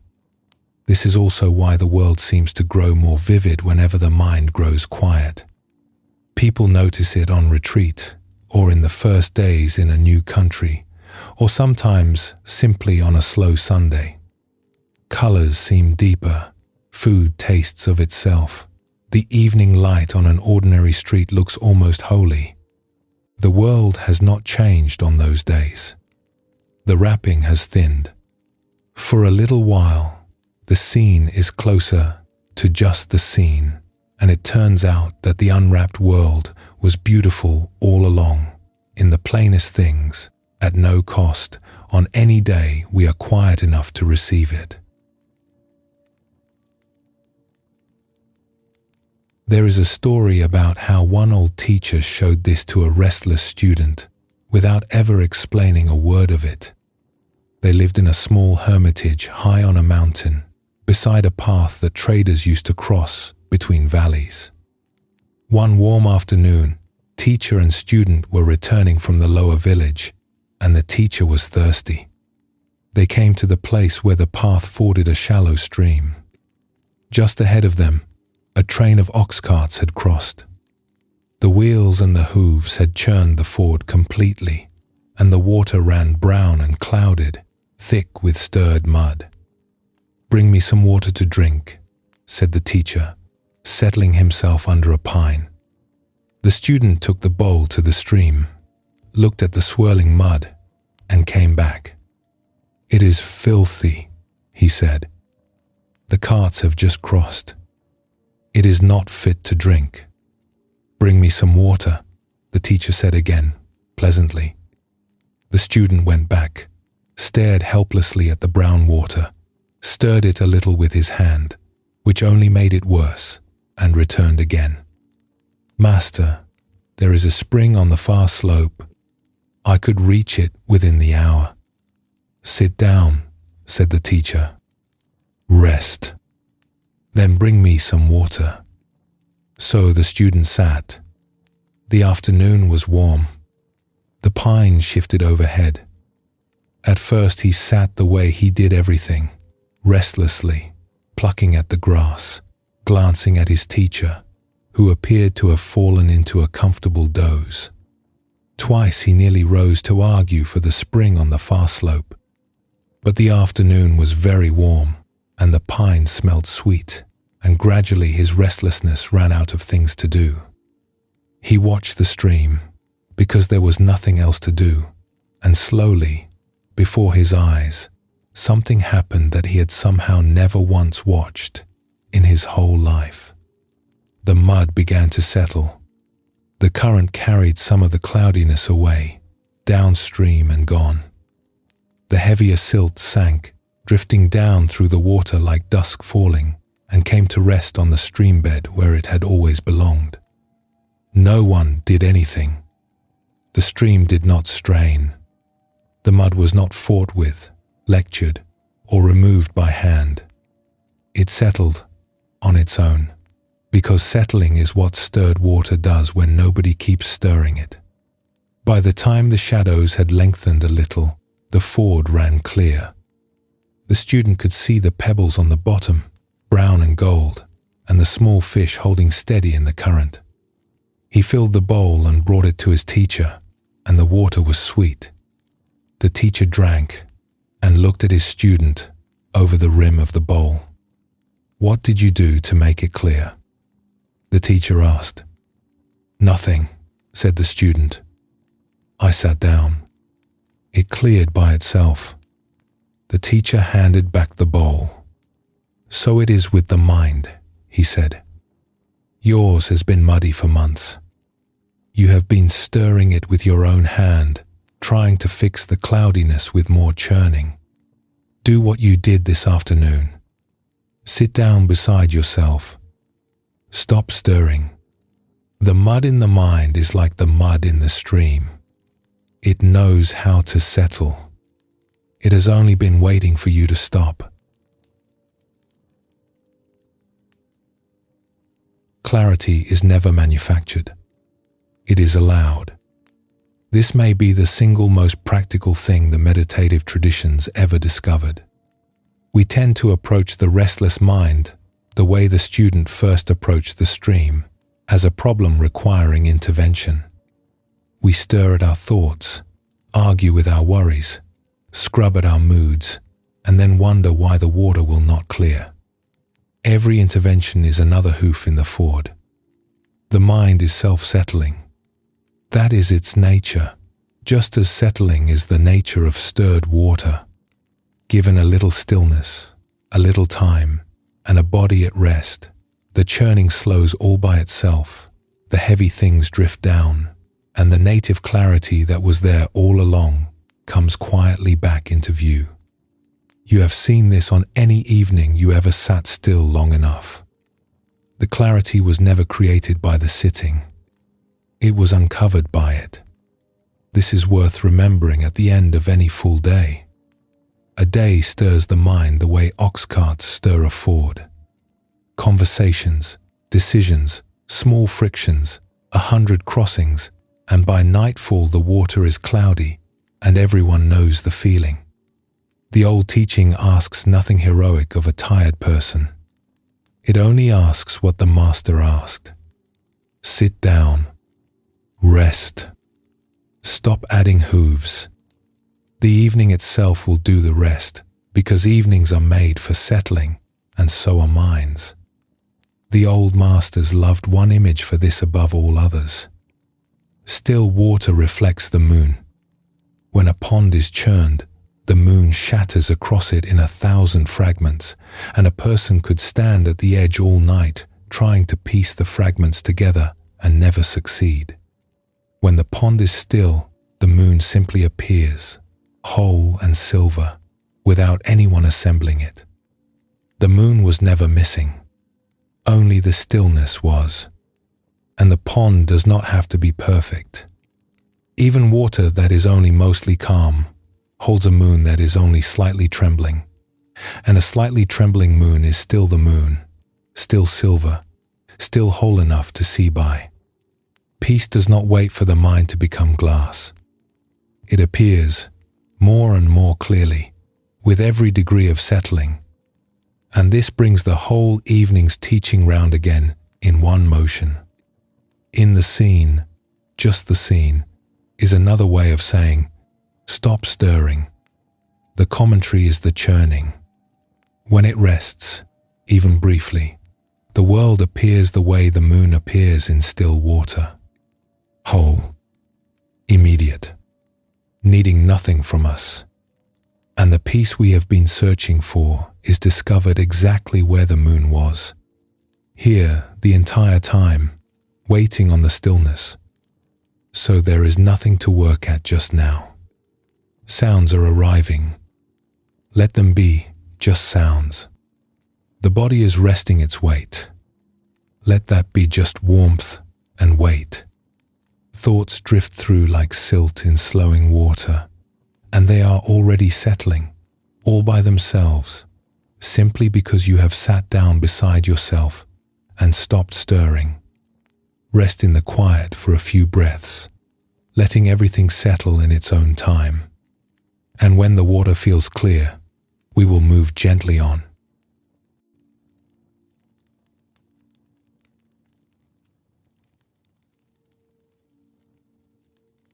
Of all the questions ever carried up the road to the Buddha, one arrived more often than any other.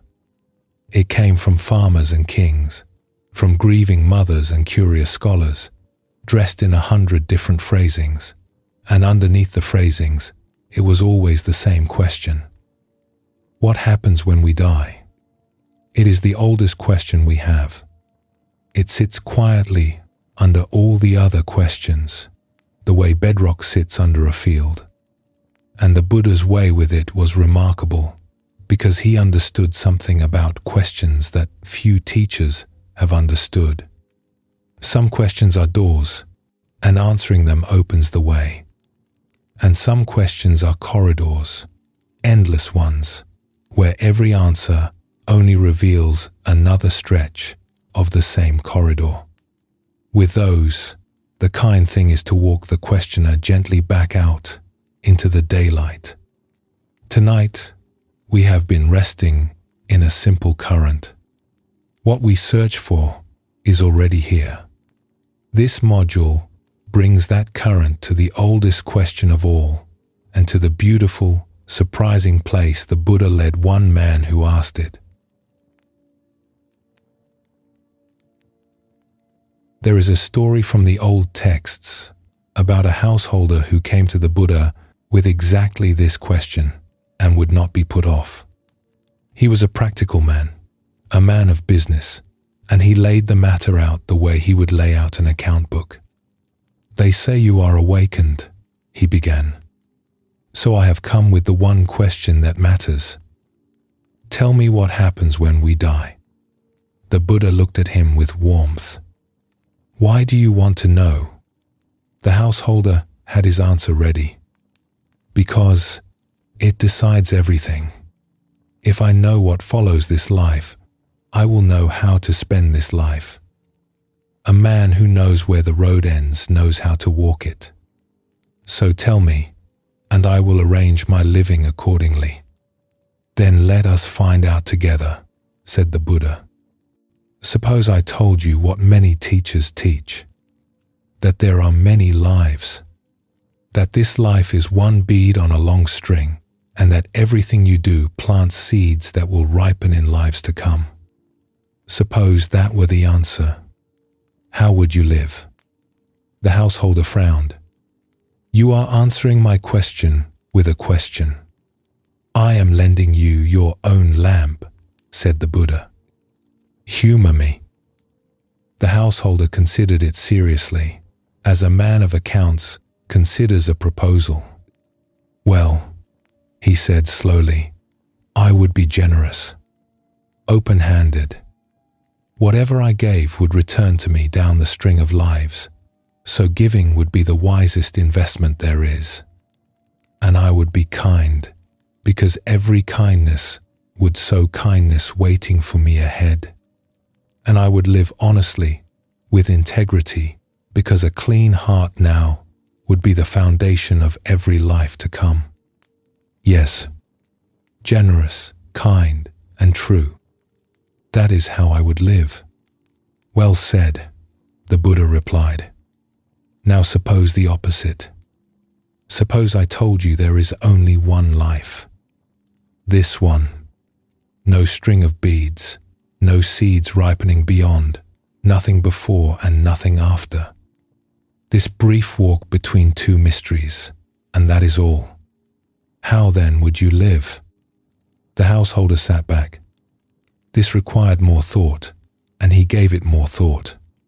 The afternoon moved around them. "If this is the only life," he said at last, and his voice had changed a little, "then I would be generous, because what sense would there be in hoarding? You cannot carry a single coin out of a world like that. Better the joy of giving it away, while there are hands to receive it. And I would be kind, kinder than ever, because every person I meet only this once. There would be no future life in which to make anything right. Only today. And I would live honestly, with integrity, because if this one life is all I have, then my own dignity is the whole of my treasure, and I would not sell it at any price." He stopped. His own words seemed to be catching up with him. "Generous, kind, and true," said the Buddha gently. "The same answer." The householder stared at him. He had come with one question, and he was leaving with something better than an answer. He began to laugh, quietly, at himself and at the wonder of it. "The same answer," he repeated. "Whichever way the mystery falls. Many lives or one life, the good way to live is the same way." He rose and bowed. "You have not told me what happens when we die." "No," the Buddha agreed. "And I find I no longer need to know." And the old story says he walked home through the evening at an easy pace, a man whose accounts had finally balanced, and he lived the rest of his days, generous, kind, and true, and slept well every night of them. The same answer, whichever way the mystery falls. Look at what the householder discovered. All roads out of the great question lead back to the same three plain instructions, and every one of the three is something to be done today. Not believed. Done. The question about death turned out to be, at its root, A question about this afternoon, this household, this handful of people we will see tomorrow. The mystery keeps its secret, and the secret turns out not to be needed for anything. The living is the same either way, and a person can set the whole anxious question down without losing a single thing needed for a good life. Consider the three, one at a time, because each is its own small doorway to peace. Generosity first. In the Buddha's teaching, giving is listed as the very first practice, before meditation, before philosophy, before everything. This is no accident. Generosity is the direct, physical practice of letting go, the theme we sat with earlier tonight, performed with the hands. Every act of giving, however small, a meal shared, an hour of attention, the last seat on the bench, loosens the grip a little, and the giver feels the loosening as warmth. You have felt it. Everyone has. The strange arithmetic where giving something away leaves you with more. The Buddha said that if people knew what he knew about the fruits of giving, they would not eat a single meal without sharing some part of it. And notice that the poorest person alive is never too poor for this practice. There is always attention to give, and patience, and the full, unhurried listening that has become one of the rarest gifts in any age. An old teaching tells of a woman who had nothing to offer a passing monk except a cup of plain water from her well, drawn carefully and offered with both hands, and it says the merit of that cup was equal to a king's banquet, because generosity is measured at the heart, never at the market. Then kindness. If we meet each person only this once, and in the deepest sense we always do, since neither of us will ever again be exactly who we are tonight, then every meeting is a small, complete lifetime of its own. It has a birth, a middle, and a parting. Kindness is simply the recognition of how brief and unrepeatable each meeting is. Nothing needs to be added to the people we love. Only the recognition that they are here now, and that now is the only place anyone has ever been loved. And integrity, the quiet third. Living so that the person lying down at night is a person one can rest beside. The old texts say that the practitioner of virtue sleeps easily and wakes easily, and everyone who has ever lain awake regretting a harsh word knows exactly what those texts mean. Integrity is often praised as a duty. It is more accurately a comfort. A clear conscience is the softest pillow there is, and unlike every other pillow, we sew it ourselves, choice by choice, in the small hours of ordinary days. And the three practices feed one another, quietly, the way streams feed a river. Generosity softens the heart, and a soft heart finds kindness easy.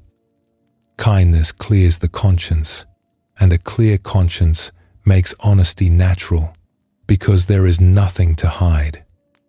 A person who tends any one of the three finds the other two growing at its edges, unplanted, the way wildflowers appear at the edge of a watered field. This is why the Buddha could hand the whole path to busy farmers and merchants in 3 words and trust it to unfold. It unfolds by itself. Goodness turns out to be less like a wall we must build and more like a seed that mostly needs us to stop standing on it. One more story belongs beside it, about a traveler and a handful of berries. She was crossing a range of high mountains on foot on her way to the valley where her sister lived, and she had misjudged the length of the day's stage. The path she was following ran along the face of the mountain, a narrow ledge of a path, safe enough for careful feet in daylight, and the daylight was leaving. She came around a shoulder of rock and saw the truth of her situation plainly. Ahead, the path wound on for hours before the next shelter. Behind, it was hours back to the last one. and the dusk was coming up out of the valleys like slow blue water. To walk that ledge in the dark would be foolish. There was nothing dangerous in where she stood, a wide, grassy step of the mountain, room enough to sit and even to lie down, but there was no going forward and no going back until morning. She sat down on the grass with her pack, and for a while she did what anyone would do. She argued with the situation. She should have started earlier. She should have taken the valley road. Her sister would worry. Tomorrow's walking would be long. She sat on the beautiful mountain, in the beautiful dusk, thoroughly occupied with the morning she could not reach and the afternoon she could not change. And then, close to her hand, she noticed the berries. A wild bush was growing out of a fold in the rock, and it was heavy with dark, ripe mountain berries, the small, sweet kind that never grow in the lowlands. Without thinking much about it, she picked one and ate it. It was perfectly ripe, sweet, with the faint, wild sharpness under the sweetness, still holding the warmth of the vanished sun. It was, she realized with some surprise, the best thing she had tasted in a year. She sat back and looked around her, as though she had just arrived, which in a way she had. The dusk had deepened to the color of plums. The first stars were coming out above the peaks, enormous and close, the way stars only are in high places. Far below, the lights of some village she would never visit were kindling one by one, like sparks from a settling fire. The evening air smelled of stone and grass, and the bush beside her was full of berries, and she had the whole night, and there was nowhere to go and nothing to do, for the first time in as long as she could remember. She ate the berries slowly, one at a time, watching the stars thicken. She would tell her sister afterward that she had been forced to spend a night on the open mountain, and that it was the finest night of the whole journey. Trapped, she kept saying, laughing at the word. Trapped in the one place I finally noticed where I was. Yesterday is the path behind, and it cannot be walked again. Tomorrow is the path ahead, and it cannot be walked early. Every person alive is standing on the ledge between them, on the wide, grassy step of this present moment, and the whole art of living, the old masters insist, comes down to noticing the berries. They are always there. In the most ordinary evening there is something ripe. The warmth of the room, the taste of tea, the particular quality of lamplight, or the sound of rain arriving, or the simple animal comfort of a body at rest after a long day. These things seem small only because the mind is usually elsewhere, arguing with the path behind or straining toward the path ahead.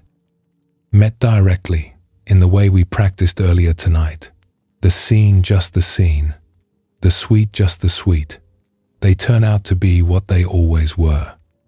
The actual taste of being alive, offered fresh every moment, free of charge, to whoever is present enough to receive it.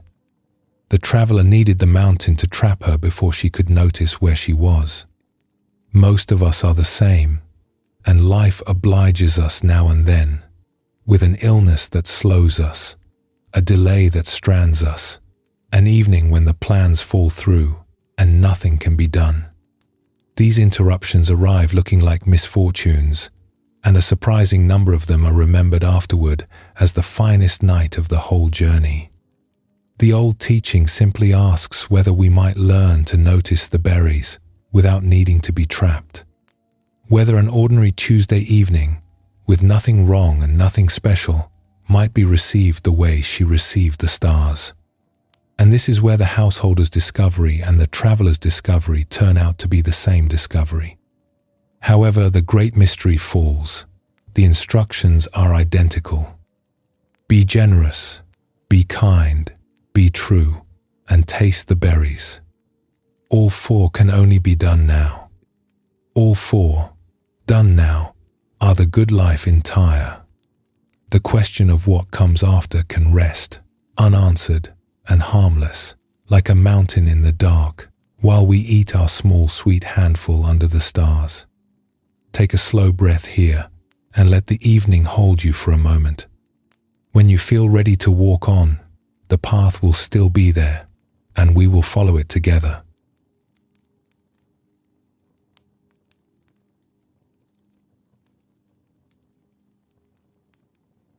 There is a story told about a celebrated writer of the last century, a man who had spent his whole life exploring the great spiritual traditions of the world.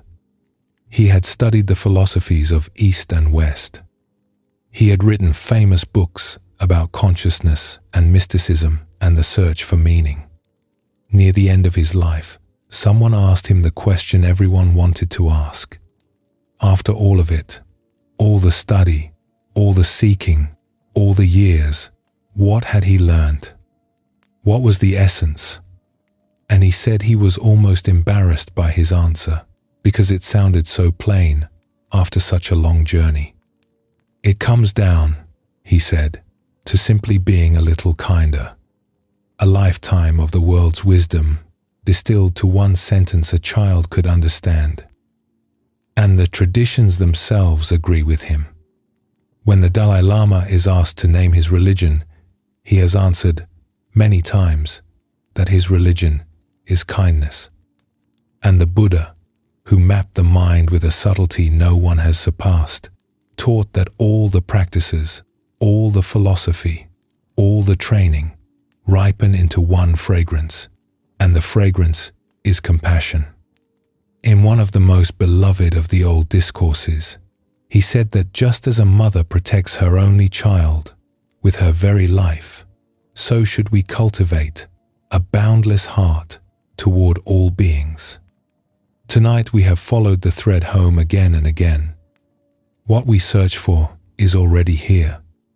This module asks, what, exactly, is found when we arrive? And the answer of the whole tradition is the same plain answer the old writer gave. What is found, under everything, is the kind heart. It was there before our opinions. It will outlast our memories. It is the deepest thing in us, and the stories in this module are about how it shows itself.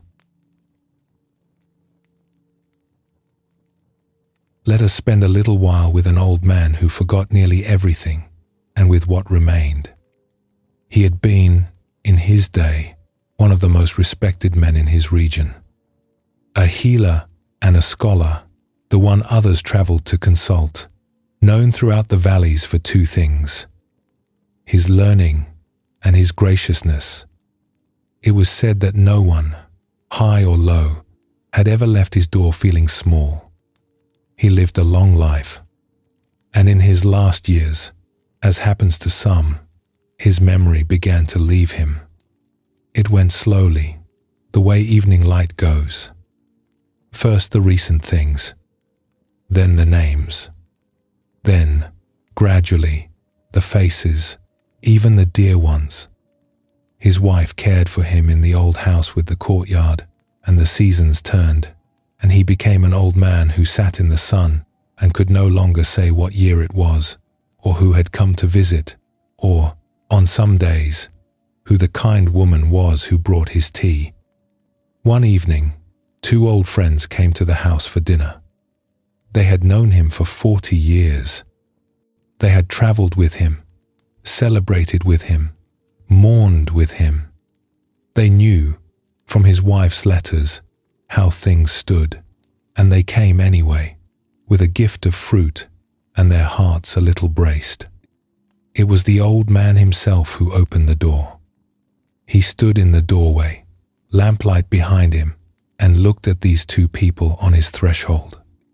And it was clear, completely clear, that he did not know them. 40 years of friendship had gone wherever the years go. His eyes moved over their faces, searching, finding nothing. A silence stretched, His wife, coming up behind him, put her hand to her mouth. And then the old man smiled. It was his same smile, the one the whole region had known, rising up from somewhere deeper than memory. He stepped back and opened the door wide. "I don't know who you are," he said warmly. "But whoever you are, please come in and enjoy my home." They came in. They ate together in the courtyard, and the old man presided as he had always presided, filling cups, offering the best pieces, delighting in his guests. He did not know their names. He asked twice where they had traveled from, and twice forgot. It did not matter in the least. At one point in the evening, one of the friends, moved by everything, tried gently to remind him. "We knew each other once," he said. "Long ago. We traveled the coast road together, the three of us, the year of the great festival." The old man listened to this with pleasure, as though hearing a fine story about strangers. "Did we?" he said. "Then we were fortunate men." He raised his cup to them. "And we are fortunate again tonight. Look at this table. Look at this evening. However many times we have been friends, let us add one more." The evening was warm and full of laughter, and when the two friends walked home under the stars, one of them said what both were thinking. "He has forgotten everything, and the kindness is still there. The kindness is completely untouched. Everything he had learned had been stored in his memory, and the memory had emptied like a house at the end of a lease. But the kindness had never been stored in the memory. It had been worked into him, act by act, over a whole lifetime, the way the grain is worked into wood. It was in his hands and his smile and his open door. It was by then simply what he was made of." Underneath that evening sits one of our oldest fears, the fear of what remains when the rest is gone. The old man answers it from his doorway. What remains is what was practiced. Every gracious act, it turns out, is a stroke of the plane along the grain. No single stroke seems like much. Decades of them make a person whose very substance is welcome, so that even when the mind can no longer find the names, the door still opens wide. The Buddha gave this practice a name, metta, the deliberate cultivation of loving kindness, and he described its logic in a teaching that has comforted people for 25 centuries. "Hatred never ends by hatred," he said. "By love alone does it end. This is an ancient law." He meant it as practically as a physician means a prescription. Resentment held is a hot coal held. Kindness extended, even in small and awkward doses, cools the hand that extends it first of all. The practice itself, as it has been handed down, is disarmingly simple. One sits quietly and wishes beings well, in widening circles, the way ripples widen on a pond. May you be safe. May you be well. May you be at ease. It begins with someone easy to love, because the heart warms fastest there, the way kindling catches before the log. Then oneself, which many people find the hardest circle of all, and the tradition is patient about this and insists on it gently, because a heart that has no kindness for its own keeper pours from a cracked jug. Then the circles widen. The neighbor, the stranger, the difficult person, all beings everywhere, without fence or border. Practiced over time, the old texts promise. This softens a life the way water softens ground, slowly, thoroughly, from below. And there is a further reach to this kindness, one that the tradition considers the true test of the heart's depth. It is the kindness we extend inward to what arrives at our own door. Because things do arrive. Every heart has its evening visitors. An old grief that shows up unannounced. A worry that knocks after midnight. A regret wearing the same coat it wore 10 years ago. The ordinary response is the response of a frightened householder. Bolt the door, darken the windows, pretend no one is home. And every heart knows how well that works. The visitor simply keeps knocking, patient as winter, sometimes for years. The old man in the story, without knowing it, models the other way. I don't know who you are, but whoever you are, come in. To meet what rises in one's own heart with that greeting, to let the grief sit down, to pour the worry a cup of tea, to let the old regret warm itself at the fire for an evening, this is compassion turned inward, and it changes everything it touches. Welcomed visitors, it turns out, do not stay forever. They say what they came to say, they rest a while, and they leave by the same door, quieter than they arrived. It was only the ones we barred out who camped on the doorstep for years. This inner hospitality asks less than it seems to. It does not require solving the visitor, or agreeing with everything it says, or letting it rearrange the furniture. A good host is warm and remains the host. The grief may sit by the fire. It does not get to run the house. There is great strength in this kind of welcome, the strength of the bamboo that bends in the storm while the rigid oak splits beside it. What looks like vulnerability, the open door, the soft answer, is the most durable posture a heart can take, because a heart that can receive anything can be threatened by nothing. There is another story, a very gentle one, about an old woman and a tree. She had lived a long and full life in a house at the edge of an orchard country, and she had reached the season when a long life draws toward its close. This was no tragedy in her case, and she refused to let anyone treat it as one. She had raised her children and seen their children. She had loved well and been well loved. Her days had grown small and slow, and she spent them in a bed her family had moved, at her request, beside the big window in the main room, because outside that window stood the tree. It was a great old maple she had known for 50 years, the companion of her whole married life. She had watched it through every season from her kitchen. Now she watched it from her pillow, and it was autumn. Day by day, the tree let go. Its green deepened to gold, and its gold to a soft flame color, and then, one by one and without hurry, it began to release its leaves. Each leaf went in its own time.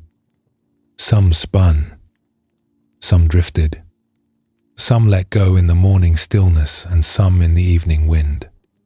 The tree did not grieve them, and it did not cling to them. It had done this 50 times before. It knew the way. The old woman watched, and something in her kept company with the tree. Her family noticed that she spoke of it often, and always with a kind of quiet gladness. "Look at it," she said to her granddaughter one afternoon, when the branches had grown nearly bare and the light came through them in wide golden ribbons. "All summer it holds its leaves, and it holds them well. And when the season turns, it lets them go, and it lets them go well. And look how beautiful it is, both ways. It was beautiful full, and it is beautiful letting go." She patted the girl's hand. "Everything I ever worried about losing, I see now, was a leaf. And the tree is not the leaves. The tree was never the leaves." She slipped away in her sleep in the first week of winter, easily, the family said, like the last leaf going, and outside the window the great maple stood open-armed and serene, resting before spring. Her granddaughter, who grew old herself in time, told the story all her life. She said her grandmother and the tree had taught her the same lesson together, in the same window, and that because of them she had never again been able to see autumn as a sadness. It was a letting go, done well, by something that knew the way. Both of them, the old man at his door and the old woman at her window, show the same deep truth from two sides. When everything held is finally released, what remains is what we are. And what we are, at the bottom, when the grasping has fallen away like leaves, is warmth. The tradition stakes everything on this. Beneath the opinions, beneath the memories, beneath the long story of our days, the heart's native condition is kindness, and every practice we have shared tonight, the listening, the letting go, the settling, is finally just the clearing away of what covers it. In the old monasteries there is a beloved image of compassion, a figure with 1,000 eyes and 1,000 hands. The eyes are for seeing the sorrows of the world, every one of them, none too small to notice. The hands are for meeting each sorrow with help, each hand holding a different tool, because no two sorrows need exactly the same touch. It sounds like a description of a goddess. It is really a description of a possibility, the possibility in every human heart, realized one eye and one hand at a time. Every person who ever noticed a sorrow and moved gently toward it has been, for that moment, one of the 1,000 hands. And no memory is required for it, no learning, no achievement. Only the open door.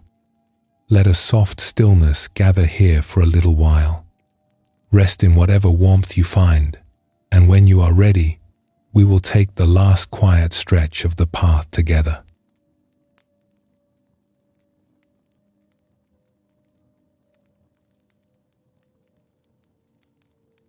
A beloved Zen master of the last century, one of those who first carried the tradition across the ocean, used to reassure his students in a way no one expected. They would come to him discouraged, certain they were failing at meditation, certain everyone else was progressing while they sat still as stumps, year after year, with nothing to show. And he would tell them about walking in fog. Practice, he said, is like walking through a fine mist. When you walk out into a heavy rain, you know at once that you are getting wet. It is dramatic. But a fine mountain fog is different. You walk in it, and you feel almost nothing. No single moment of the walk makes you wet. And yet, if you keep walking, mile after quiet mile, you arrive home, soaked through, wet to the skin, without ever having noticed the moment it happened. So there is no need, he told them, to worry about progress. You cannot become wise all of a sudden, and you do not have to. Just keep walking in the fog. Be sincere, be present, one ordinary moment after another, and the way itself will soak you through. He knew what his discouraged students did not yet know, which is that the feeling of not progressing is nearly universal among people who are, in fact, progressing. The fog gives no receipts. A person sits quietly for a season and can point to nothing, and meanwhile their family notices they are gentler at dinner. A person practices patience for a year, certain it has failed, and one day realizes an insult that would once have burned for a week now passes through in an afternoon. The change happened the way all deep change happens, below the waterline of self-observation, where the mist does its slow and thorough work.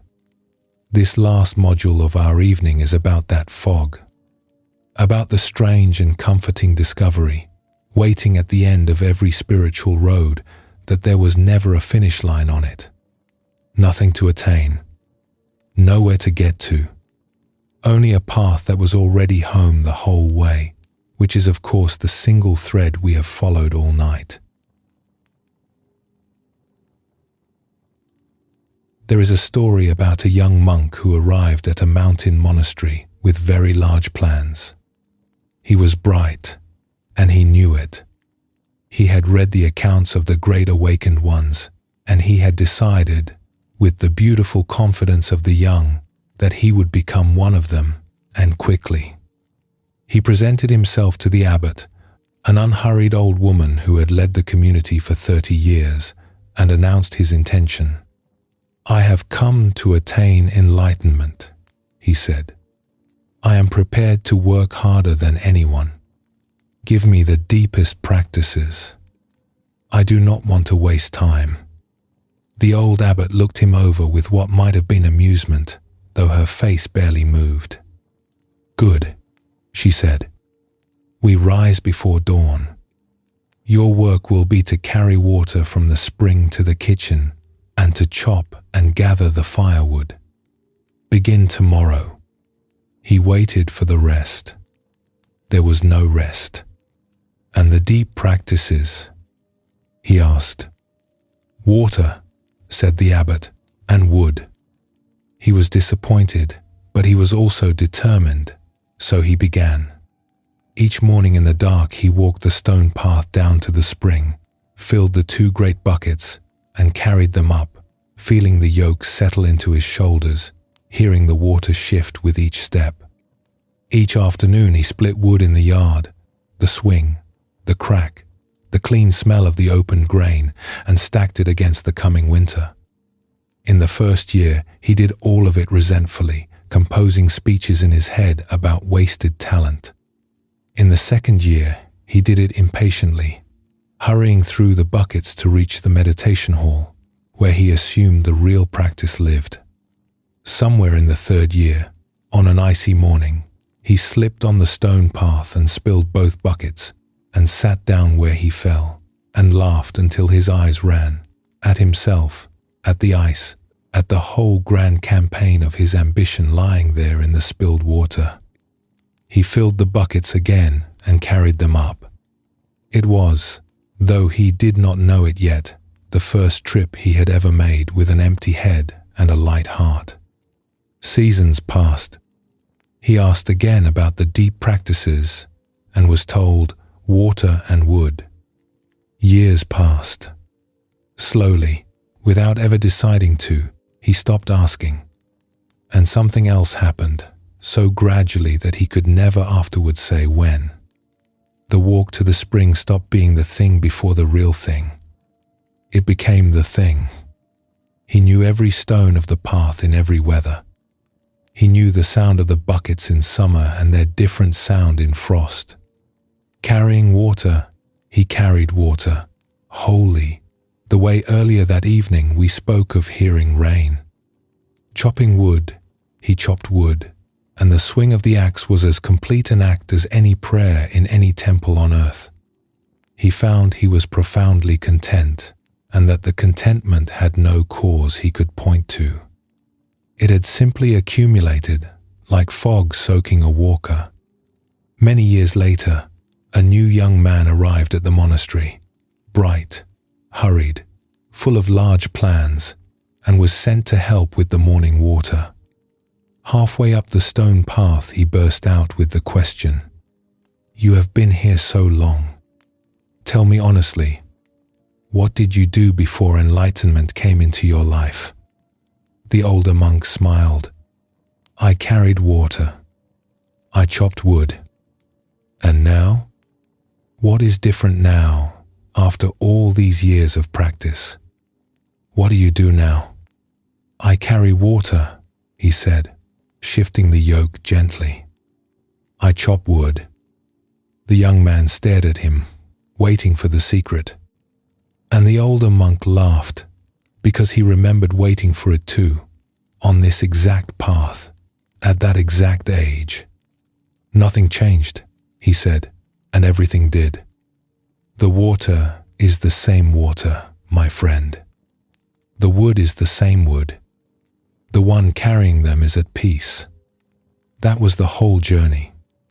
It goes from here," and he touched his head, "to here," and he touched his chest. It is the longest journey in the world, and you can make the entire trip between the spring and the kitchen. Nothing changed, and everything did. Every deep practitioner in every tradition ends up saying some version of this, usually with the same laugh. Because the treasure at the end of the path turns out to be the path. The ordinary day, fully inhabited, was the awakened life the whole time, and all the seeking was just the long process of becoming quiet enough to notice.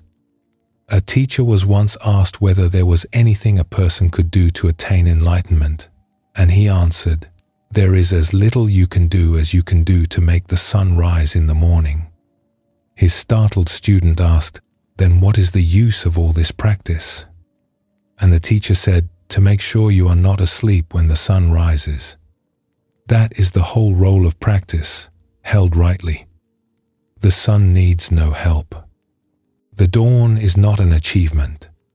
Sitting quietly, listening, letting go, carrying water with attention, these do not manufacture the light.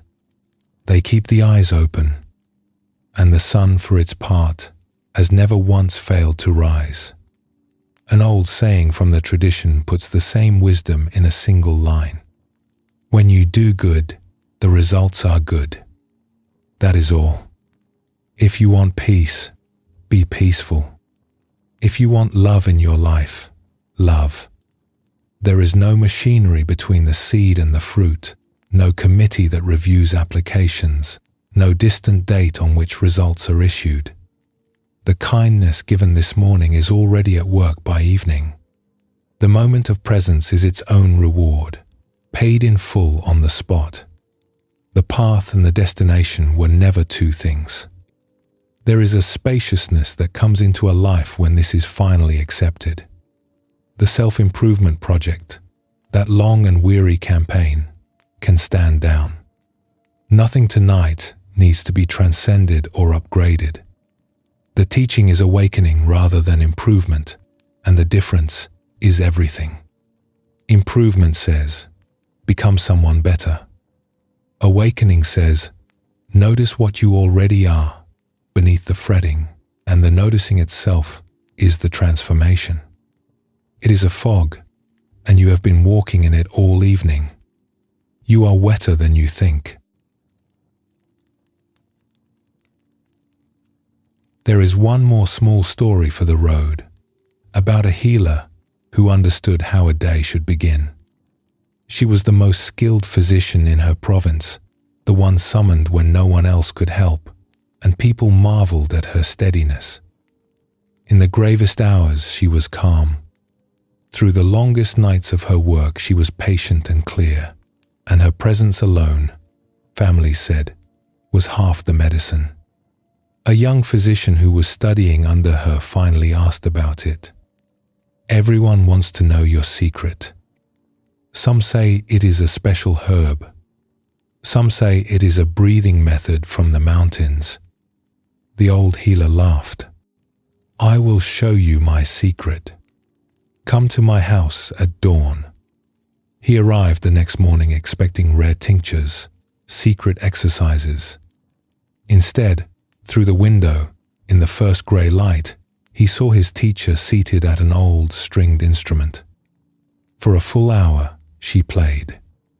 Slow old airs, the songs of her grandmother's village, unhurried, imperfect, entirely absorbed. She missed notes and did not care. She played one melody twice because she loved it. The light strengthened, the birds began, and she played, a woman completely at home in an hour that belonged to nothing but this. Then she rose, closed the instrument, and went out to her long day of work, carrying the hour with her. That is the secret, she told him at the gate. Every morning before I tend anyone, I water my own root. The music asks nothing of me, and I ask nothing of it. No one is healed by it. Nothing is produced. It goes nowhere, and it is the most important hour of my day.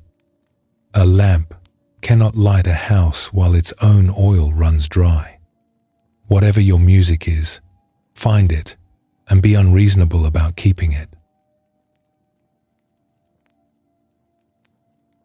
Water your own root. It is a fitting instruction for the last stretch of an evening like this one, because listening to old stories in the quiet, letting the mind settle, letting the heart soften, this is exactly that kind of hour. It asks nothing.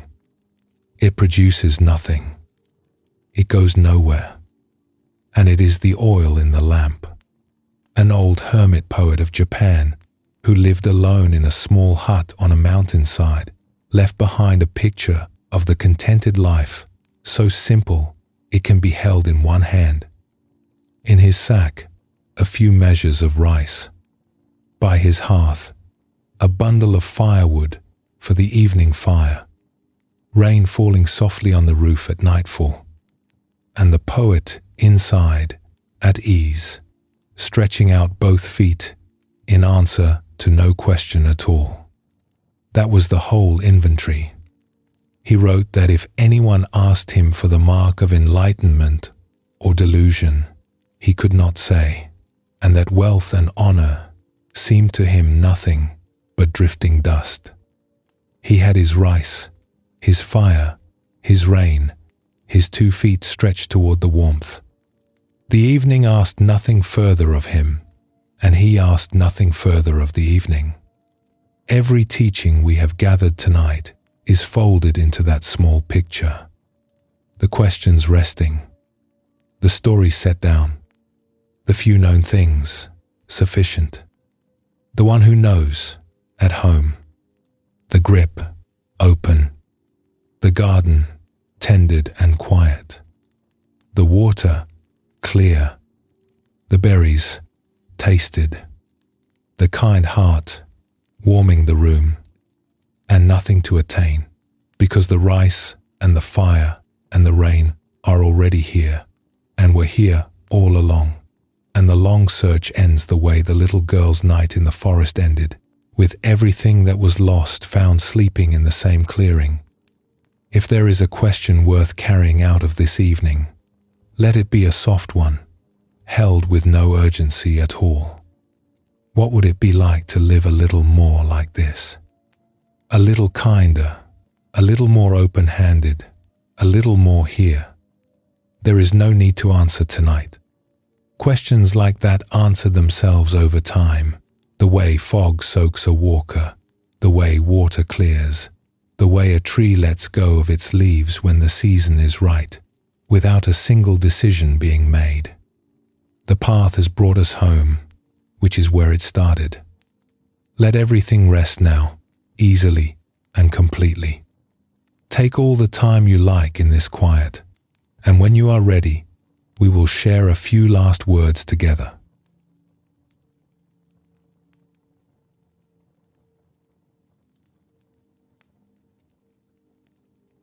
And so the evening's path comes to rest, back where it began. We set out with a flock of birds, crossing 7 mountains to find their king, and we found him where they did. In the still water, looking back, it is worth walking the whole path once more, slowly, the way you might walk back through a garden at dusk, touching nothing, just seeing where you have been. We began with the questions of the heart, and with the discovery that they were never really asking for answers. They were the heart's way of leaning closer to life. A young monk asked 100 questions on a mountain, and the gate he was looking for opened in the sound of the rain. Then came the stories, the ones we inherit and collect and argue over. A widow received 3 beautiful answers to one question, and found her peace in what she herself knew when all 3 were set aside. A seeker traveled the world for 40 years and came home to a bench in a garden where the same plain truth had been patiently waiting. Sit, breathe, notice things. We found how short the true curriculum is. Things change. Life comes in pairs. Grasping tightens, and letting go eases. A grieving woman went door to door through a whole town looking for a house that sorrow had never visited, and found instead the whole human family, lighting its lamps and going on. We met the one who knows. The quiet awareness that has been with you through every year of your life, calm beneath every weather of thought. An old seamstress searched the road for a needle she had dropped inside her house, because the light seemed better out there, and a little girl fell asleep against a warm stone and woke to cry out that she had found her father. What we are looking for is doing the looking. It has been flying with us the entire way. We felt the difference between the closed hand and the open one. A stream gave itself to the wind and crossed the desert it could never push through, and lost nothing that was truly its own. We came home to the small garden that was always ours to tend, and left the rain to the sky. We sat by a muddy ford and watched the water clear itself, all on its own, the moment the stirring stopped. We heard the shortest teaching ever given on an ordinary morning street. In the scene, just the scene. In the herd, just the herd. And we learned how to live inside the great mystery without needing it solved. Generous, kind, and true, whichever way the mystery falls, with a handful of wild berries eaten slowly under the stars. We watched kindness outlast memory itself, an old man at his door saying, "Whoever you are, come in and enjoy my home." We watched a great maple let go of its leaves, beautifully, when the season turned, because the tree was never the leaves. And we ended in the fog, where progress cannot be measured and does not need to be, carrying water, chopping wood, soaked through with the way itself. One thread ran through all of it, and it runs through this moment too. What you have been searching for has been here the whole time. It is here now. It does not live in the next teaching or the next year or the next version of you. It lives in the quiet that is already holding you, in the breath that has kept you company across your entire life without once asking for thanks. So the searching can rest now. Truly rest. There is nothing you need to remember from tonight. Nothing to practice before morning. Nothing to become. The stories will keep themselves. The teachings are already at work in you, the way mist works on a walker, and by morning you will be wetter than you think. The old masters would say it plainly. You are already home. You have been home the whole time. The lamps are lit, the fire is warm, and the rain on the roof is asking nothing of you at all. Let the body settle a little deeper now, wherever it rests.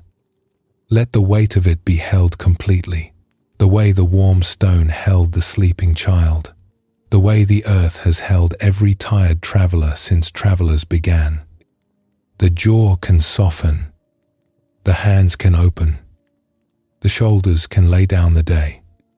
Each breath out is a small letting go, and the body already knows how. It has been practicing all your life. Whatever this day held, it is complete. It joins all the other days, the way leaves join the ground, and the tree stands easy through the night. Whatever tomorrow holds, it will arrive in its own time, over its own mountain pass, and you will meet it with the same quiet awareness that has been keeping you company all evening. The one who knows is still here. It does not sleep, so you can. Perhaps somewhere in the coming days, one of tonight's small companions will visit you. A wren on a long journey. An old woman with a bucket in a dry season. A bench in a garden. They have a way of returning at the right moments, these stories, surfacing quietly when a day grows tangled, saying what they came to say. Let them come and go as they please. They are good guests, and they know the way to your door now. Thank you for walking this path tonight. It is an old path, worn smooth by 25 centuries of tired and hopeful feet, and it was good to walk it in your company. May your heart be open, your grip be soft, and your life be simple. May you be safe. May you be well. May you be at ease. And may all beings everywhere, in every house where the lamps are going out one by one, rest as easily as you are resting now. Sleep well, and thank you for joining us here at Midnight Monk.